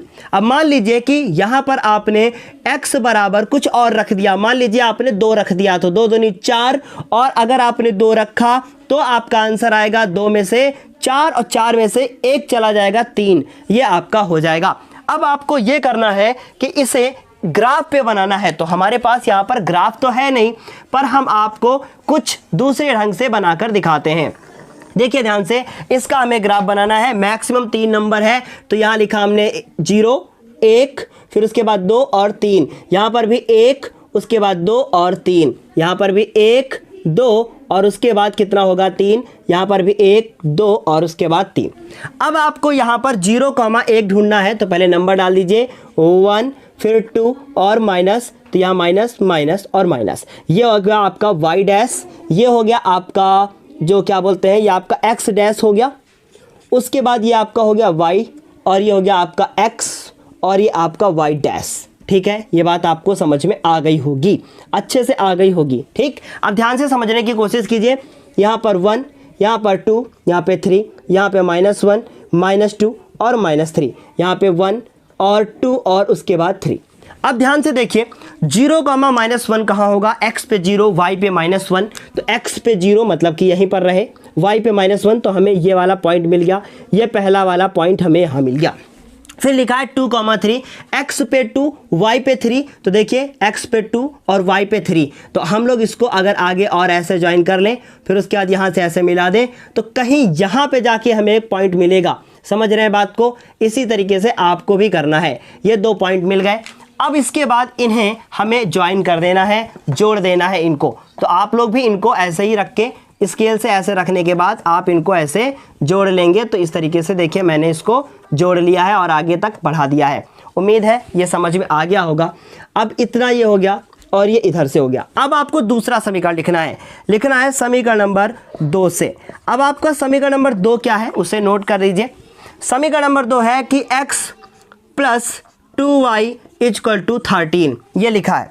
अब आपको ये करना है कि x लिखा हुआ, ध्यान से देखिएगा, मेरी बात सुनिएगा, इस 2y को उधर भेज दीजिए, तो 13 माइनस का 2y, y की जगह पर कोई एक नंबर रखिए, पहले बॉक्स बना लीजिए, और यहाँ पे 1 में x, ये सारे हमने करवा रखे हैं, अगर आप चाहो तो प्लेलिस्ट में जाके आप देख सकते हो। x की जगह पर कोई भी नंबर नहीं रखना है मुझे, अब y की जगह पे रखना है। अगर y की जगह पे आपने ऐसा कोई नंबर आपको रखना है कि जिसकी वजह से इसका आंसर थोड़ा सा कम आए, तो मान लीजिए कि y की जगह पे आपने 4 रखा, तो 4 रखेंगे अगर y की जगह पे, तो 4 दूनी 8 हो जाएगा, और 13 में से 8 चले गए तो कितना बचेगा, 5 बचेगा। फिर इसी प्रकार इसकी जगह पे कुछ और रख के देख लीजिए। मान लीजिए कि आपने 5 रखा y की जगह पर, तो 5 दूनी 10, फिर आपका आंसर आएगा 3 आएगा। इस तरीके से 5,4 मुझे ढूंढना होगा। अब 5,4 तो यहाँ पे ढूंढना पॉसिबल नहीं है, तो आप लोग इसके लाइन को बढ़ा लेंगे, और मान लो आप लाइन बढ़ाते हैं और आपका ऐसे डायग्राम बन जाता है। ठीक है, जब आपका डायग्राम बन जाएगा तो देखिए ये एक y अक्ष हो गया। ठीक, आपका ऐसे एक डायग्राम यहाँ पर बनेगा। जो भी त्रिभुज बनेगा वो त्रिभुज यहाँ पे जो भी पॉइंट हो वो लगा दीजिएगा। उसके बाद जो भी आपको पॉइंट मिले और ये जहाँ पर भी कट कर रहा हो उसे लगा दीजिएगा। उसके बाद ये इसके निर्देशांक आ जाएंगे। आप कमेंट बॉक्स में नीचे आंसर मैसेज कर दीजिएगा। तो चलिए, और हाँ, अगर आपको ये अच्छे से और भी देखना है तो एनसीईआरटी बुक में क्वेश्चन देखिए और प्लेलिस्ट में जाइए और वहाँ से आप इसको देख लीजिए। तो उम्मीद है ये क्वेश्चन समझ में आया होगा, आगे आपको कैसे करना है। ठीक है, ये का हो गया। अब हम लोग इसके खा नंबर की बात करेंगे। तो 5 का कौन सा बात करेंगे हम लोग अब किसकी, 5 के खा नंबर की, और ये आज का थोड़ा सा लास्ट क्वेश्चन होगा। ठीक है, कौन सा, 7 का खा, सॉरी, है ना। क्वेश्चन क्या लिखा है पढ़ते हैं एक बार। लिखा है कि 8, ये लिखा है 8, फिर लिखा है ब्रैकेट में x + 3, उसके बाद 2x + 1 ब्रैकेट क्लोज, माइनस का 3 = 10, और अंडर रूट, फिर लिखा हुआ है x + 3 और उसके बाद 2x + 1। ऐसे ये क्वेश्चन लिखा हुआ है। अभी इससे पहले इस तरीके का क्वेश्चन कर चुके हैं। इसमें लिखा है कि इसको द्विघात समीकरण में पहले बदलिए, और बदलने के बाद मूलों की प्रकृति भी ज्ञात कीजिए, साथ ही साथ सूत्र विधि से इसे हल भी कीजिए। तो पहले इसे द्विघात समीकरण में बदलना है। देखिए x + 3, 2x + 1, 2x + 1। ठीक है, सेम लिखा है, उल्टा पलटा कुछ नहीं है। तो देखिए ध्यान से, इसमें कहीं हमें द्विघात समीकरण बनाना होगा।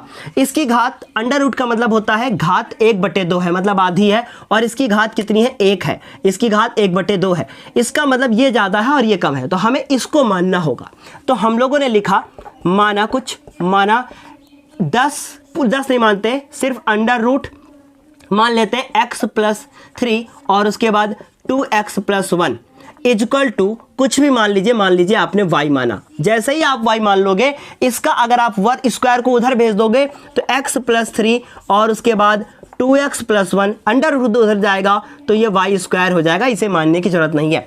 तो हम लोग लिखेंगे कि अतः इसकी जगह पे लिखेंगे y स्क्वायर, तो 8y स्क्वायर इक्वल टू नहीं लगाएंगे, -3 लिखेंगे, फिर उसके बाद 10 और ये लिखा है हमारे पास y। अब ये हो गया 8y स्क्वायर, 10 को इधर ले आए, -10 -3 इक्वल टू 0। बताइए ये क्वेश्चन कितना आसान है, द्विघात समीकरण में ये बदल गया है। समझ गए, 2 नंबर आपके पक्के। अब यहाँ तक मैंने इसे सॉल्व कर दिया है। अब आप लोग इसके मूलों की प्रकृति को बता देंगे, इसका विविक्तकर निकाल लेंगे। अगर विविक्तकर का मान 0 से ज़्यादा आता है तो कह देंगे कि मूल जो है वो कैसे असमान है और वास्तविक है। अगर 0 आ जाता है, फिलहाल 0 नहीं आएगा, तो फिर आप लिख देंगे कि समान है। ये सॉल्व हो जाएगा। और विविक्तकर का मान 0 से ज़्यादा आएगा तो आप लिख देंगे कि अतः मूल वास्तविक और असमान है। उसके बाद फिर आपको इसे सूत्र विधि से हल करना है, अर्थात इसमें श्रीधराचार्य का फॉर्मूला लगा लेंगे। चलिए धन्यवाद। अब मिलते हैं हम लोग अगली क्लास में। आज कुछ थोड़ी सी तबीयत वीडियो में पढ़ाते पढ़ाते डाउन हो गई है। धन्यवाद।